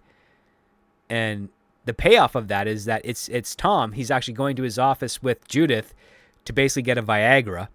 So he has to hide in the office. Well, Tom gets the Viagra, notices that the paper was jammed in the shredder, and he fixes it so it can be properly shredded. And then he goes with his wife, and then Harrison kind of just falls out of his hiding spot, and the scene pretty much ends with like everyone in this house is getting laid but him, because he can hear James and Isabella, and then he can hear Judith and Tom, and I guess Emily just is asleep and is not bothered by it. Yeah. But And what I also like in the conversation, you hear Tom and Judith basically make fun of Harrison, say they like Nathan better, yeah, liked him better, that Harrison's not a winner, that the only good thing about Harrison is he seems to have a good rapport with Casey. It might get her back into the good graces of the family. yeah, which is funny So, because he says he's spending a lot of time with Casey. He's like, well, he was admitted to her clinic after severing a concussion. That's not really spending a lot of time with her. Like, it's one scene.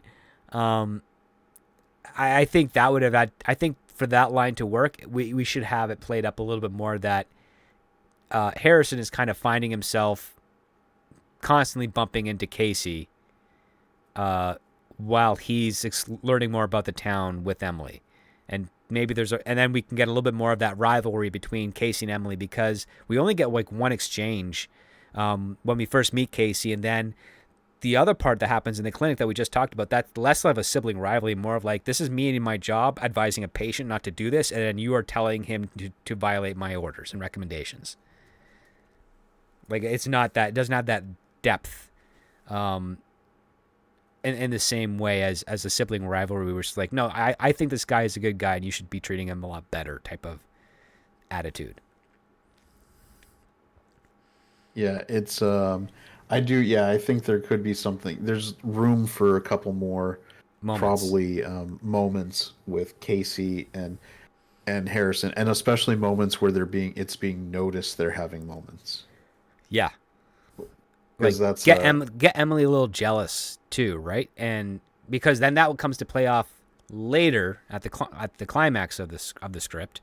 Because at this point here, Emily should be feeling a little bit intimidated by Casey, while at the same time very excited to try and get Harrison to fight for her. Like we need yeah. those two conflicts. Yeah. There could be a couple things like we're a couple nights into the visit now. Maybe Casey, especially that last like the evening after they were out for dinner, like Casey's there at the house, and you can have like as she's spending time with maybe Harrison for a couple moments, Judith and Emily have a side kind of conversation about how it's weird for Casey to be there 2 nights in a row. She doesn't like Yeah. being at our house. She's got What do her you own think she's place and yeah, and then Judith, because Judith is going to be an ice queen, is going to look at Emily and say, I think there's something she seems to like at our house that wasn't here before, and kind of walk away. Something like that. And then it also plays up the stuff with Emily, because that'll have a payoff later that'll be better with things like this. exactly because Casey has a couple of reasons to go see Harrison if she actually has an interest in him. The first one is, well, you just left my clinic. You have a concussion. You woke from a concussion. You probably need to be careful with how you sleep. Here, I've brought by some medication for you to take that should help alleviate your symptoms so that you can probably stay rested. And then you also have a setup where Emily could be like, yeah, he does need his rest because he's fighting Nathan in the morning. And then that's where you can have a fight between Casey and Emily. Where she's like, I literally told you he can't fight tomorrow. Like, why are you putting him in this situation? Just kind of reinforcing, a little bit of the priorities again. Ideally to escalate the situation as opposed to retreading what had already had happened. Yeah, I would like so yeah, the sequence I would love is they get back from the dinner, Emily and Harrison. Casey's there waiting because Casey's obviously motivated to be there. Mm-hmm. She hears about the fight the next morning with Nathan, and she basically grabs Harrison and kind of pulls him out to berate him for doing another fight. And it's a good moment because that can be a nice conflict scene where why are you doing this for my stupid vapid sister? You're risking yourself. And then let's slip things like you're too nice, you're a genuine person. You don't need these people. Like you that's a spot for that kind of conversation right there. Mm-hmm. Like just a brief scene where she's reinforcing that you are doing this for the wrong people and for the wrong reasons. And when he's like, well, I don't want it. And then you can have, this could be an emotional breakthrough. Like, I need to do this because I'm tired of being alone. Like just reinforce where he's coming from, and let him realize for himself that in a brief moment. And then and then you have someone where he backslides a little bit with Emily. But you've added that doubt now. Like, do I genuinely love Emily or do I genuinely just want to be not alone? Right. So, because I think that's having an earlier moment of slight clarity on that would help later when he gets the full realization. Yeah, because he needs to be a little bit more challenged. And right now, the only challenge he has is really in the physical with this whole buildup with Nathan. He doesn't have any doubts about what he's doing. He feels like he's pretty much like hook, line, and sinker at this point. And the one I person also that should think, be, yeah, yeah. yeah, I was gonna say the scene with Emily where she's getting him to try to re-propose Mm-hmm. and he doesn't would play better if he had that confrontation with Casey, where it makes Prior, him yeah, start doubting. yep, And where normally, Harrison 3 hours before would have been all about like, oh, she wants me to propose. I'm going to do this. Where this is where he's pulling back and he's like, no, if I'm going to do it, I'll do it right. And you make it, this is where the actor on the screen can put the subtext in his eyes and visuals where he's basically like rethinking, like, she's given him the perspective and started lifting the veil on who Emily is, because that conversation is Emily talking about how happy she was he was defending her Hmm. and that he's going to fight for her. And what was the thing you were going to ask me now? And it would perfectly suit with what Casey's criticisms would have been about who Emily actually is. Yeah.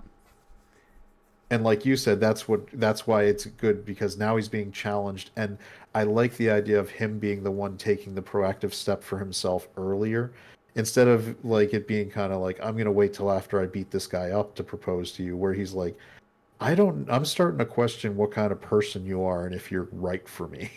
And so I'm pulling back. Pretty much. It's like he's having second thoughts, but I also think it works out well because his second thoughts aren't about, oh, I can just trade in Emily for Casey. It's more like, I don't know if I even want to be associated with this family anymore at this point. Like, you have to put him towards that edge. And not the other one, because if you do the other one, then his motivations are no longer about, oh, I just want to be alone, or I just want to be in a family with Emily. It's now like, oh, I see a better option over here. You don't want to have that connotation because that's going to make Harrison a terrible character as a result of it. It reminds me of and this was another Christmas themed romantic comedy type thing. And while you were sleeping, when Sandra Bullock has the confrontation with Bill Pullman, Hmm. where it's before the her Peter Gabriel's woken up, they're gonna have their wedding the next day, Right. and he's like, don't be with him, and she's like, I wish I had done this because, and this is where it comes out where it's not about being in love. She's like, then be going somewhere, I'd be going on traveling, I'd have a stamp in my passport, I'd have like, it's about what these other things she had built up wanting, not at all about the actual person. And that argument completely sets the stage for the authentic pullback that she has to not marry them the next day at the wedding. Right. And this is the kind of thing where we're missing, I'd like something, and that's why I think Casey's the good vehicle for that kind of scene. Hmm. That was, you know what, while you were sleeping, another holiday themed sibling swap movie. Yeah, but it's funnier because there wasn't really a sibling to swap because there's nothing that happened with either one of them until the very end. It's all a lie. But yeah, like that has. I mean, there's some good parallels to draw from that. They could inject into this script just to get that, not necessarily a love triangle, but the conflict better explored. Yeah, And that I think an argument scene with her, with Casey and Harrison before the fight with Nathan would be a good add-on.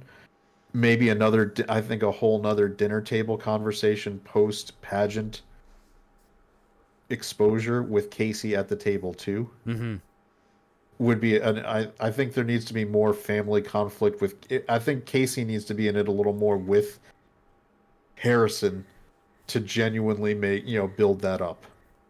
yeah, because you could have A some little more meat on fun. that. You could have some fun there with Casey basically saying, "Well, David's gonna be okay, but his jaw's broken in 4 spots." So, and he's like, "Well, maybe that'll be good." Harrison's gonna make a joke. Well, maybe it'll be good money for the dentist. Like, no, he is the town dentist. Like, just something where you can throw in some comedy there, but also show that Yeah, Casey has a bit more of a concern of what's going on here because she's empathetic. Because her story that we learn about her, so why she's an EMT and not a judo fighter or anyone involved in this type of thing is because she wasn't able to help her opponent when her opponent had a seizure before their match, and she didn't want to be helpless like that. And like, I oh wow, empathy, that's great. I really liked that story as a motivator.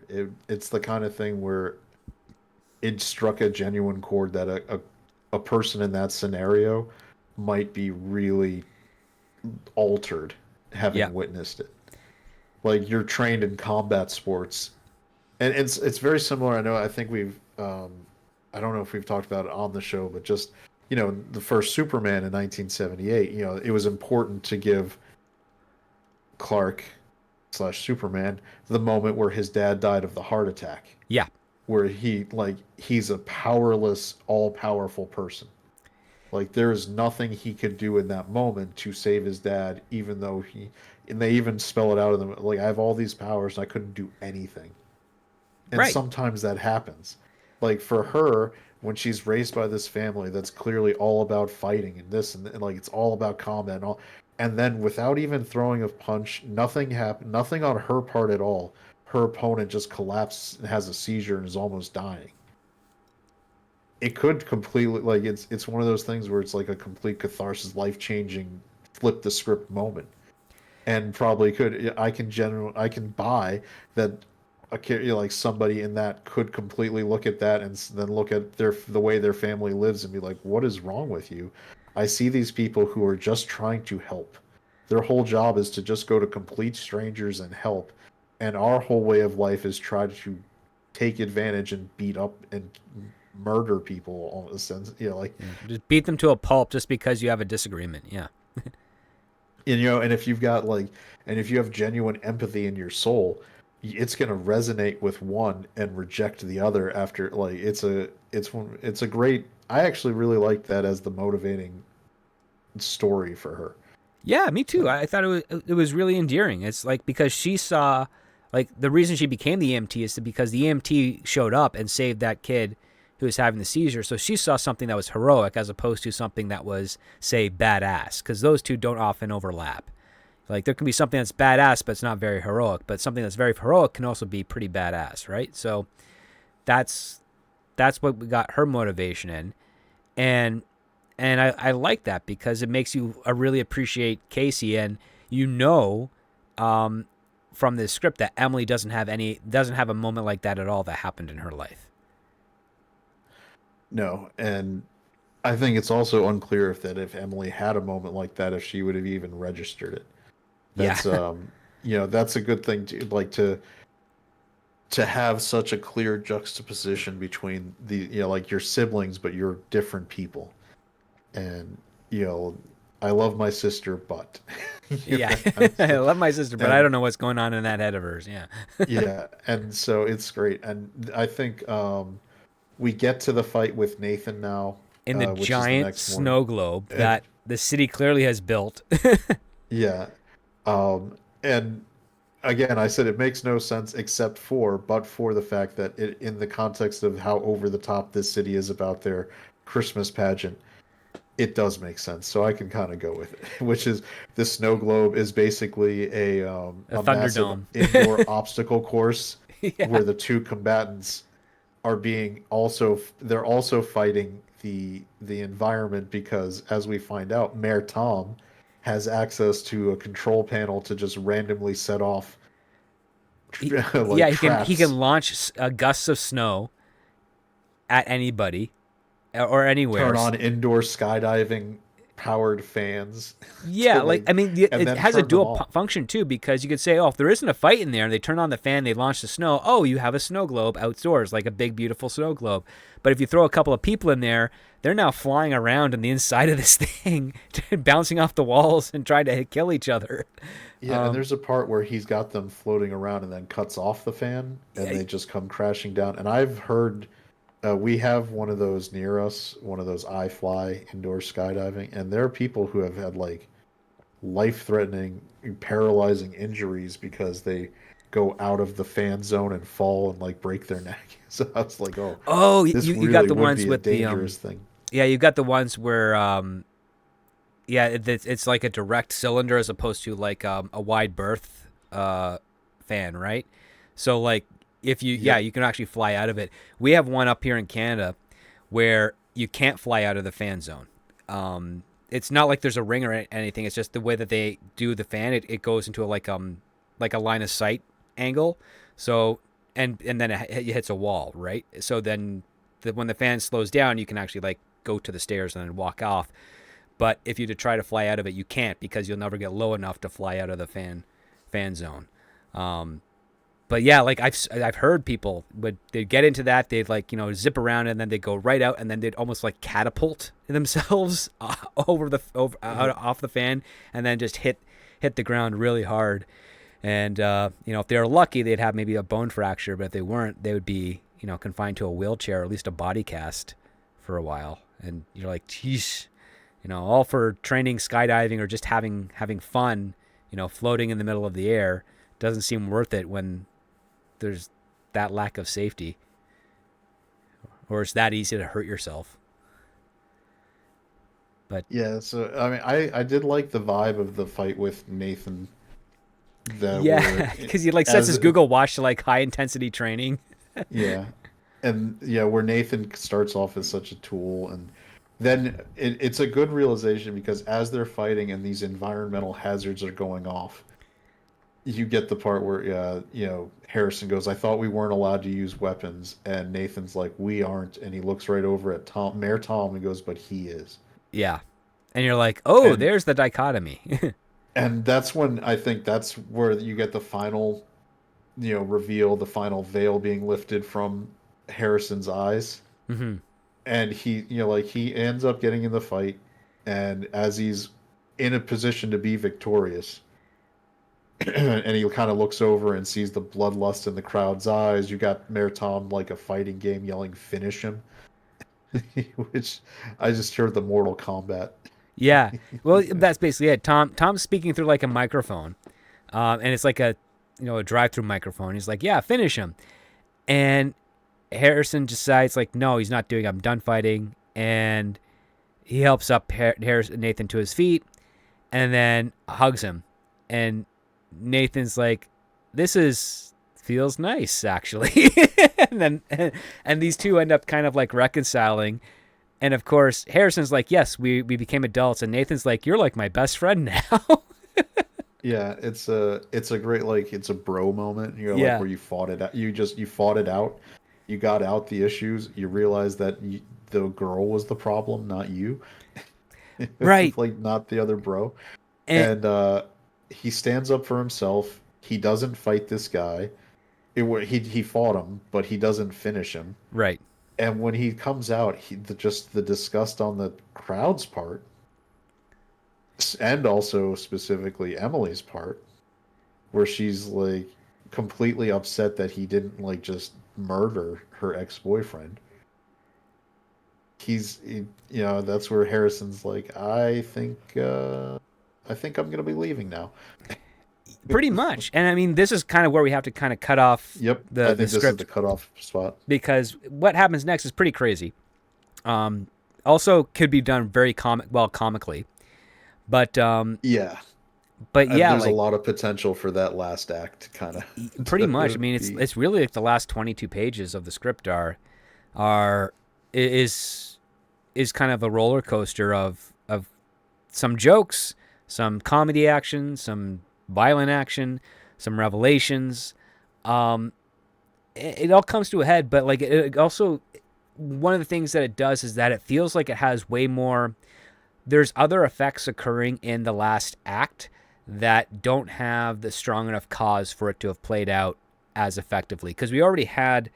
I liked that reveal of the fact that Tom has rigged the election so that he can maintain power. But what I would really have liked to have seen before we got to that point was a little bit more of like how his status is received by the rest of the town and how much authority he really has. Because we don't get a sense of that. We don't get a sense of how um, what benefit. We don't get a sense of the types of benefits he has that puts him above the other citizens by comparison. So because right now you just have the general status like, oh, he's mayor, so that's a good thing. Whereas it's like, yeah, listen, I've been in small towns where I know stuff where the mayor, yeah, he's the mayor or she's the mayor, but they weren't really treated with a higher sense of class, or they didn't feel like they were above the law, or weren't treated like they were above the law in any sort of situation. So the question you have to say is like, we need a situation where Tom does something and nobody challenges him on it, and they should, by all means, by all matters of fact of it. They should be, Tom maybe steals a guy's parking spot, and instead of the guy getting all upset and ready to, challenge him for the pageant, he's just like, oh, sorry, Mayor Tom, thank you, so thanks for I saved the spot for you or something, knowing that no one would ever take the 3-day pageant to actually point to Tom and say, I'm challenging you because you did this. Like, if there's that type of privilege there, I think that would benefit the script to show that first before getting into the other stuff that later gets discovered in the final act. Yeah, I mean, there's a lot of potential that again, I think we've got a lot of notes where there's just tweaks, adds-ons, things Yeah, that need to be. I think basically we just need more meat on the bones of the script. It's a tight 92-ish pages, 92, yeah, yeah. tight 92 pages. There's a I think this should probably be maybe around 110, 115 to add a couple three more scenes here there to Well, to you flesh could out trim those down a things. couple of the scenes with Steph, and then that would give you give you a nice, I would say 10 to 15 pages of stuff to play with to really beef up and set up the rest of the dynamic of the town, so that your payoff. Because I would say that this is actually a script that I would argue doesn't really have a third act problem. It has more of like a tail end of the first act and a little bit of the second act. Basically a 1.5 act problem. Yeah, like it's just missing some very needed content that would basically measure up to what we get in the climax. Which I will say I enjoyed reading the climax Yeah, of this. yeah, I really liked it too. I actually liked the way the payoff was executed Yes. in the way I didn't expect, because it was a genuine, I think, and it was true to the script and what the message they were kind of vibing with. So I liked that. I think there's a lot of room for visual gags and jokes and things to hit very well Hmm. all through that last act. I think I agree with you we've kind of talked about it throughout the show and the episode, which is there's just points where we need more meat to build up the conflicts with the town and the mayor, with Casey and Emily, Hmm. and Casey and us, and build a little more vibe and time with Casey and Harrison. I think, like you said, the stuff with Steph early on can be shifted to maybe give more a little bit of a background on Harrison to make it more worthwhile what we get in the third act, which is really strong. But we could probably punch that up a little more if we got more with him. Basically, we need a little more development with Harrison's initial character, and we need more of the town as an organism, like as an entity, beyond just like the Ballard family, Yeah. so that when we get to that final act, it hits harder. Yeah. It would be. Yeah, it almost feels like it just needs a little bit more complexity. And not necessarily by injecting more characters. I think the characters work out well. I just think, yeah, you just need to explore a little bit more of the town and a little bit more of the dynamic, so that when it all comes to a head, you really are invested into it. And yeah, so Exactly. with that being said, Lil Chad, this script, is this a green light or a pass for you? I, as much as we gave notes, I would say these are all notes to make improvements after the green light. I like it. Yeah, I I think. would I would put this into with like, hey, let's get the best product possible, but this is good. No, I'm in agreement. I think the benefits outweigh the flaws on this side here. This is something I'd totally greenlight and put into production. And I would the further development would be, refining a couple of the points, but also finding that perfect cast, so that when you get into actual filming, you have a better odds of creating some improvised magic that definitely captures the essence of this script to really make this one of those laugh out loud comedies. I also love it as like an anti-Hallmark kind of Yeah, Christmassy movie. yeah. Like you're like going to the Hallmark, like I could see an entire ad campaign where it looks like you're going to the Hallmark town, the Christmas town where everything's this and that, and then you have like the record scratch and you get into like the combat sports stuff. It would it has a really good marketing hook, Yes, it which does. would actually be like people, and I know we talk about this, at least I try to when I'm on with you. You've got to remember your business angles too. Like, is this thing something that can market and hook people? Does it have something that gets people's attention and makes them kind of have that FOMO about maybe not seeing the movie?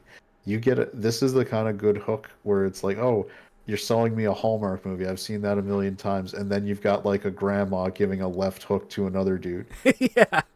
Like it would be, And then the crowd it would around them immediately, cheering like it's a Rocky yeah, Balboa fight or something. exactly. Like rip his effing head off, Edith. Yeah. Like I mean, that's also something I would like the movie to probably, in order to help with marketing, Hmm. they should probably have after fight one at the pageant thing, you could do a montage of like Harrison's just slack-jawed face as other fights are happening. Like, I Yeah. like the idea that it's not just one set of people who had been waiting all year to have a fight. It's the whole town. Like we had the whole town was lined up. That was fight one, and he doesn't get home until like fight 27 is resolved. You know Like, how you do a trailer for this? You'd have it like, the opening of Ron Burgundy, where you've got the narration where it's like, in this year, the most important person was the local newsman. So you'd say something like, in this town, the nicest town in America, it's the nicest town in America because 100 years ago, the citizens found the most effective way to resolve their conflict, beating the crap out of each other. and then it's like you show like a black and white footage of like two guys fighting it up, and then you do the montage decade by decade of various people, and then then you can go into the whole grandma, beating up. yeah, you get like Something. the Greatest Generation. You got like people in poodle skirts fighting with like greasers in the 50s. Yeah, you got like the You Girl get like Scouts fighting each other over like who sold the I most would cookies. love a dude like a dude like a straight laced flat top dude just like chucking a hippie in the 60s. That would be hilarious. Draft Yeah, dodging like son of a and just yeah. And I mean, you could do it for each decade where there was conflict. In the 80s, you could have a yuppie versus like a farmer. right. Like, like take that cell phone and shove it up your like, Or that like the kind of late stuff. '90s, early 2000s, you have those kids who wore like their jeans down around their knees, and then grandpa like It's just beating like, the crap out of turn them. that damn hat around and get Pull up some your jeans that pants. fit. Like, if I Yeah. see your underwear again, like, and you're like basically giving them a wedgie. Like, if I see your underwear, this is what's gonna happen. Like, Yeah, I and you mean could it. do like It a has fun little potential. montage like that. It does. It has potential. The other part, what I really enjoy about this is clearly a one and done film. You can't do something like The Purge with this. It's not a franchise starter. It's just that this is that sweet, crazy, kooky town that has this one tradition that needs to be broken, or at least needs to be addressed by a fish out of water story, and Yep. this is it. Like you just And this is a 15 to, I would say on the out 15 to 20 depending on if you're paying actors. Like if you get, you could probably even escalate at this as high as 30 if you're paying for like high-end cameos mhm, and a lot of and names right. as opposed to kind of unknowns. But if you went with more unknowns, there's this movie could be dropping down like sub 10 super easy, like for budget, and you'd still get a high quality product. It's like a that slasher slash teen movie, budget but big return possible on from the 80s, the way studios used to make their money. Yep. Like we invest on this, and if we hit 1 out of 10, we pay for all 10. It's like, and we still have profit. And we still have some This is the left over kind for of, another movie. yeah, Right. Yeah. This like is you do this at 10, you could probably pre-sell the streaming rights and you're already in the black yeah. before you even sell a ticket. No, 100%. I mean, like this is the type of thing you'd probably this would be the type of movie where if I was involved, I'd be urging to try and get a wide theatrical release because this would be a very big crowd pleaser. But sadly, what you most likely would get out of this is I most likely Hulu because a buddy of mine was showing me that there are dozens of comedies that have come out in the last few years that never got theatrical but went straight to Hulu, and they're actually kind of edgy and good. So I hate for that to really be the long-term future of a comedy genre, especially when you've got a script like this that you could tell that if done right with the right cast, good timing, good editing, that if you were in the theater to this, the energy of just the entire audience laughing at the jokes that are presented on screen would make it a great experience that you'd kind of want to see a couple of times. Exactly. It would be, and I would drop it. This is the like right now. Look at the theater. We had Wicked, Gladiator 2, and Moana 2 drop for the holidays period. Hmm. We had Red 1, which was more of an action comedy. It Right. definitely didn't. It's not an adult. It's a family action comedy. This, like, there is a giant runway opening for an adult comedy to come in and make money. They like. I look at a movie like Anyone But You Right. that came out and people were like, "Oh, it should have just been a streaming movie," and that freaking movie chugged for like 2 months, Pretty hard. just Yeah. At the beginning of constantly the year. making like $5 to $7 million minimum Hmm. every weekend because it was a date movie. Because God, shocker that people still wanted to take dates to romantic comedies because romantic comedies are great things to take dates to, Exactly. and And there's a this big fits right in market there. for it. Yeah. And you know what? I know that everyone talks about Netflix and chill, but when you do Anyone But You in the theater and you make money and then it goes to streaming, more people are interested in seeing it, and it has a longer shelf life as a streaming product because of the theater pedigree, because people remember hearing the name. Hmm. It's not just some random scroll movie on your Netflix endless scroll. Yeah, And exactly. It's yeah, gotten a moment to actually like make an impact, and that's what any movie really needs. It's just you just need to have that opportunity where like, yep, you've made an impact, and not just by being a streaming sensation, because the streaming movies, they're kind of a one and done. They kind of filter away, but if you are lucky enough to get that theatrical release and you're able to maintain it, that's when you get more of the conversation. That's where you get way more value out of the word of mouth part, because it all it does is it keeps kicking it up to the powers that be. Is like, oh, people are actually going to show up for these low budget, high concept family comedies that sometimes cross a line a little bit with regards to its edginess, but also are really reliable for people having a good time at the theater. And yeah, I mean, we can only cross our fingers that might be a shift we see back to in the near future, but it's not going to be an easy feat to achieve. I think movies, scripts like Fistmas, if we could get more of them out there circulating and get someone with the cojones to actually invest in them and give them the distribution they need, it could be a nice little, well needed change of pace to the movie going experience. yep. This is where some this is I something like like you look at somebody like the Daily Wire who was investing in movies, right? Mm-hmm. And they did it. They're doing it on paper. They're supposedly being neutral, but they're picking projects that aren't. And They they're more This is the kind of reactive thing. too. The projects are Yeah, more reactive to something going on as opposed to, hey, isn't this a funny idea we should explore? yeah. This is instead of making a Lady Ballers, which good for them. I'm sure they profited based on versus what they paid to make it. Probably But eventually they will. yeah, Yeah.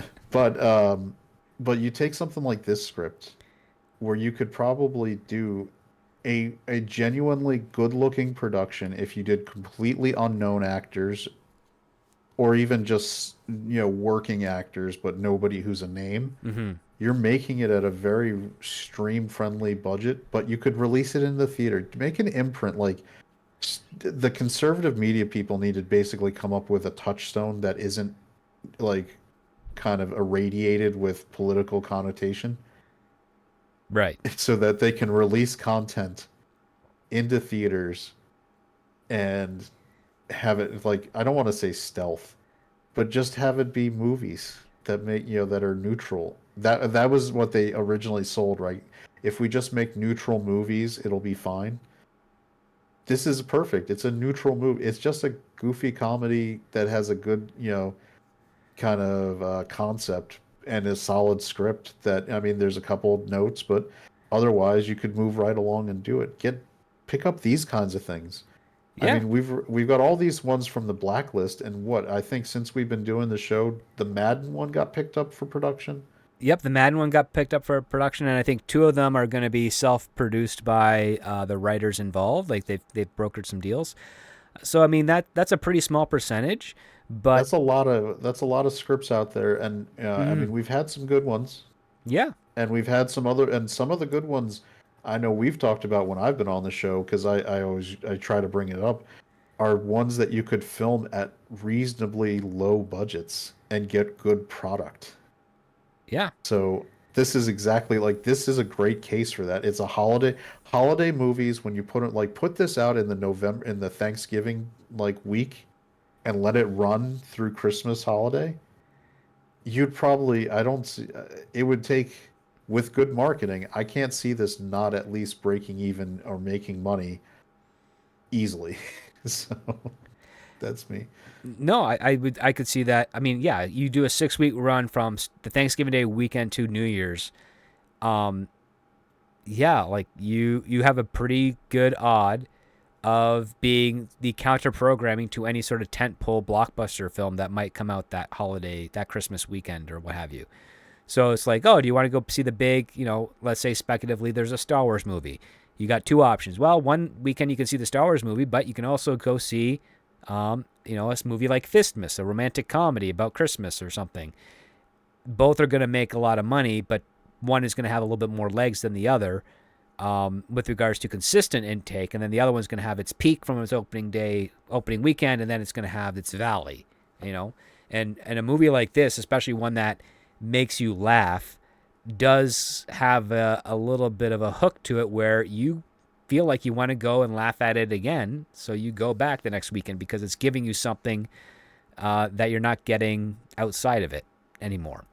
And it's tapping into a different part of your needs that other genre films just don't quite measure up to in the same frequency. Yep. So yeah, I'm pretty hype on this script. I like when we get good ones. There's no script even like no script's ever perfect. So don't take the fact that we had I think a lot of areas for improvement or notes on what could be probably done a little better or better in general mean that this script isn't solid.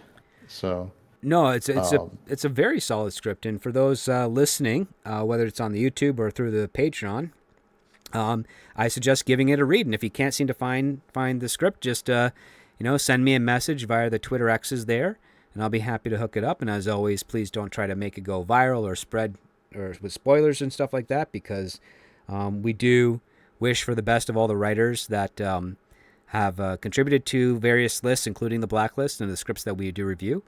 So, yeah, before we call it a night, little Chad, any final thoughts before we go? no, I think I would say it was did we determine whether it was Waz or I think it's Waz. Okay. Well, I good think old it's Jack Waz. Yeah, is good a on pretty Jack. solid writer. I do want to compliment that it flowed very well. I was able to read it I mean, it flowed. I think Hmm. this was probably around a 40-minute read, Yeah. and and it wasn't like a bad one where I was like, oh, even though it was quick, it was again good script, 40 minute or so to easily get through the movie. I could picture the movie very well in my head. I liked pretty much everything about it, with the caveats about the things we discussed. So if Jack does hear and participates and listens to the show, please, hopefully you'll see it as constructive, because I do like to leave off that this is a really good foundation, and I would be, if I was a producer, I'd be calling up your agent to start production on it. So just hopefully, yeah, I like the idea that some of these writers might be listening to this, and hopefully see that over the course of your program, it's a constructive effort to try to like talk about not just whether the script is green light or good or bad, but like where is the improvement, like be better, and because it's a good one. And I like that we're at the 50th episode. I like to think that your show's really good, and that it's hopefully getting picked up and noticed by at the people who are most invested, which are probably these writers. And so I like to just leave the message that this is all coming from a good place to try to get you guys deals and make these things even better than they are. Oh, absolutely. And the other part too is it's also to be a little bit of a signpost saying, listen, it's the scripts that are circulating out there, they're not all assignment gigs. They're not all existing IP stuff. There are people with very interesting ideas, with clever takes that have a story they want to tell.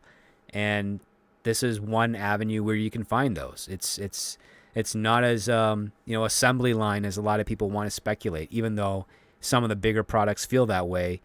We got to highlight the ones that aren't, not just with on the spec market here, but also with like the independent films that are out there and everything. And that's the kind of goal with this show, is showing people, hey, there's this really interesting script, great concept or bad concept, or great concept, poor execution, bad concept, great execution, or a mixed match of that, and just our thoughts on what we got from it and where we could see it going with further care. Which, guess what, every writer I've ever worked with and met, they are always looking for ways and looking for input to try and improve their script. There's no such thing as getting it perfect or getting it right. It's only you abandon it at a point where you realize you can't go any further, because if you do, you then might lose the surprise, the magic that got you to this point in the first place.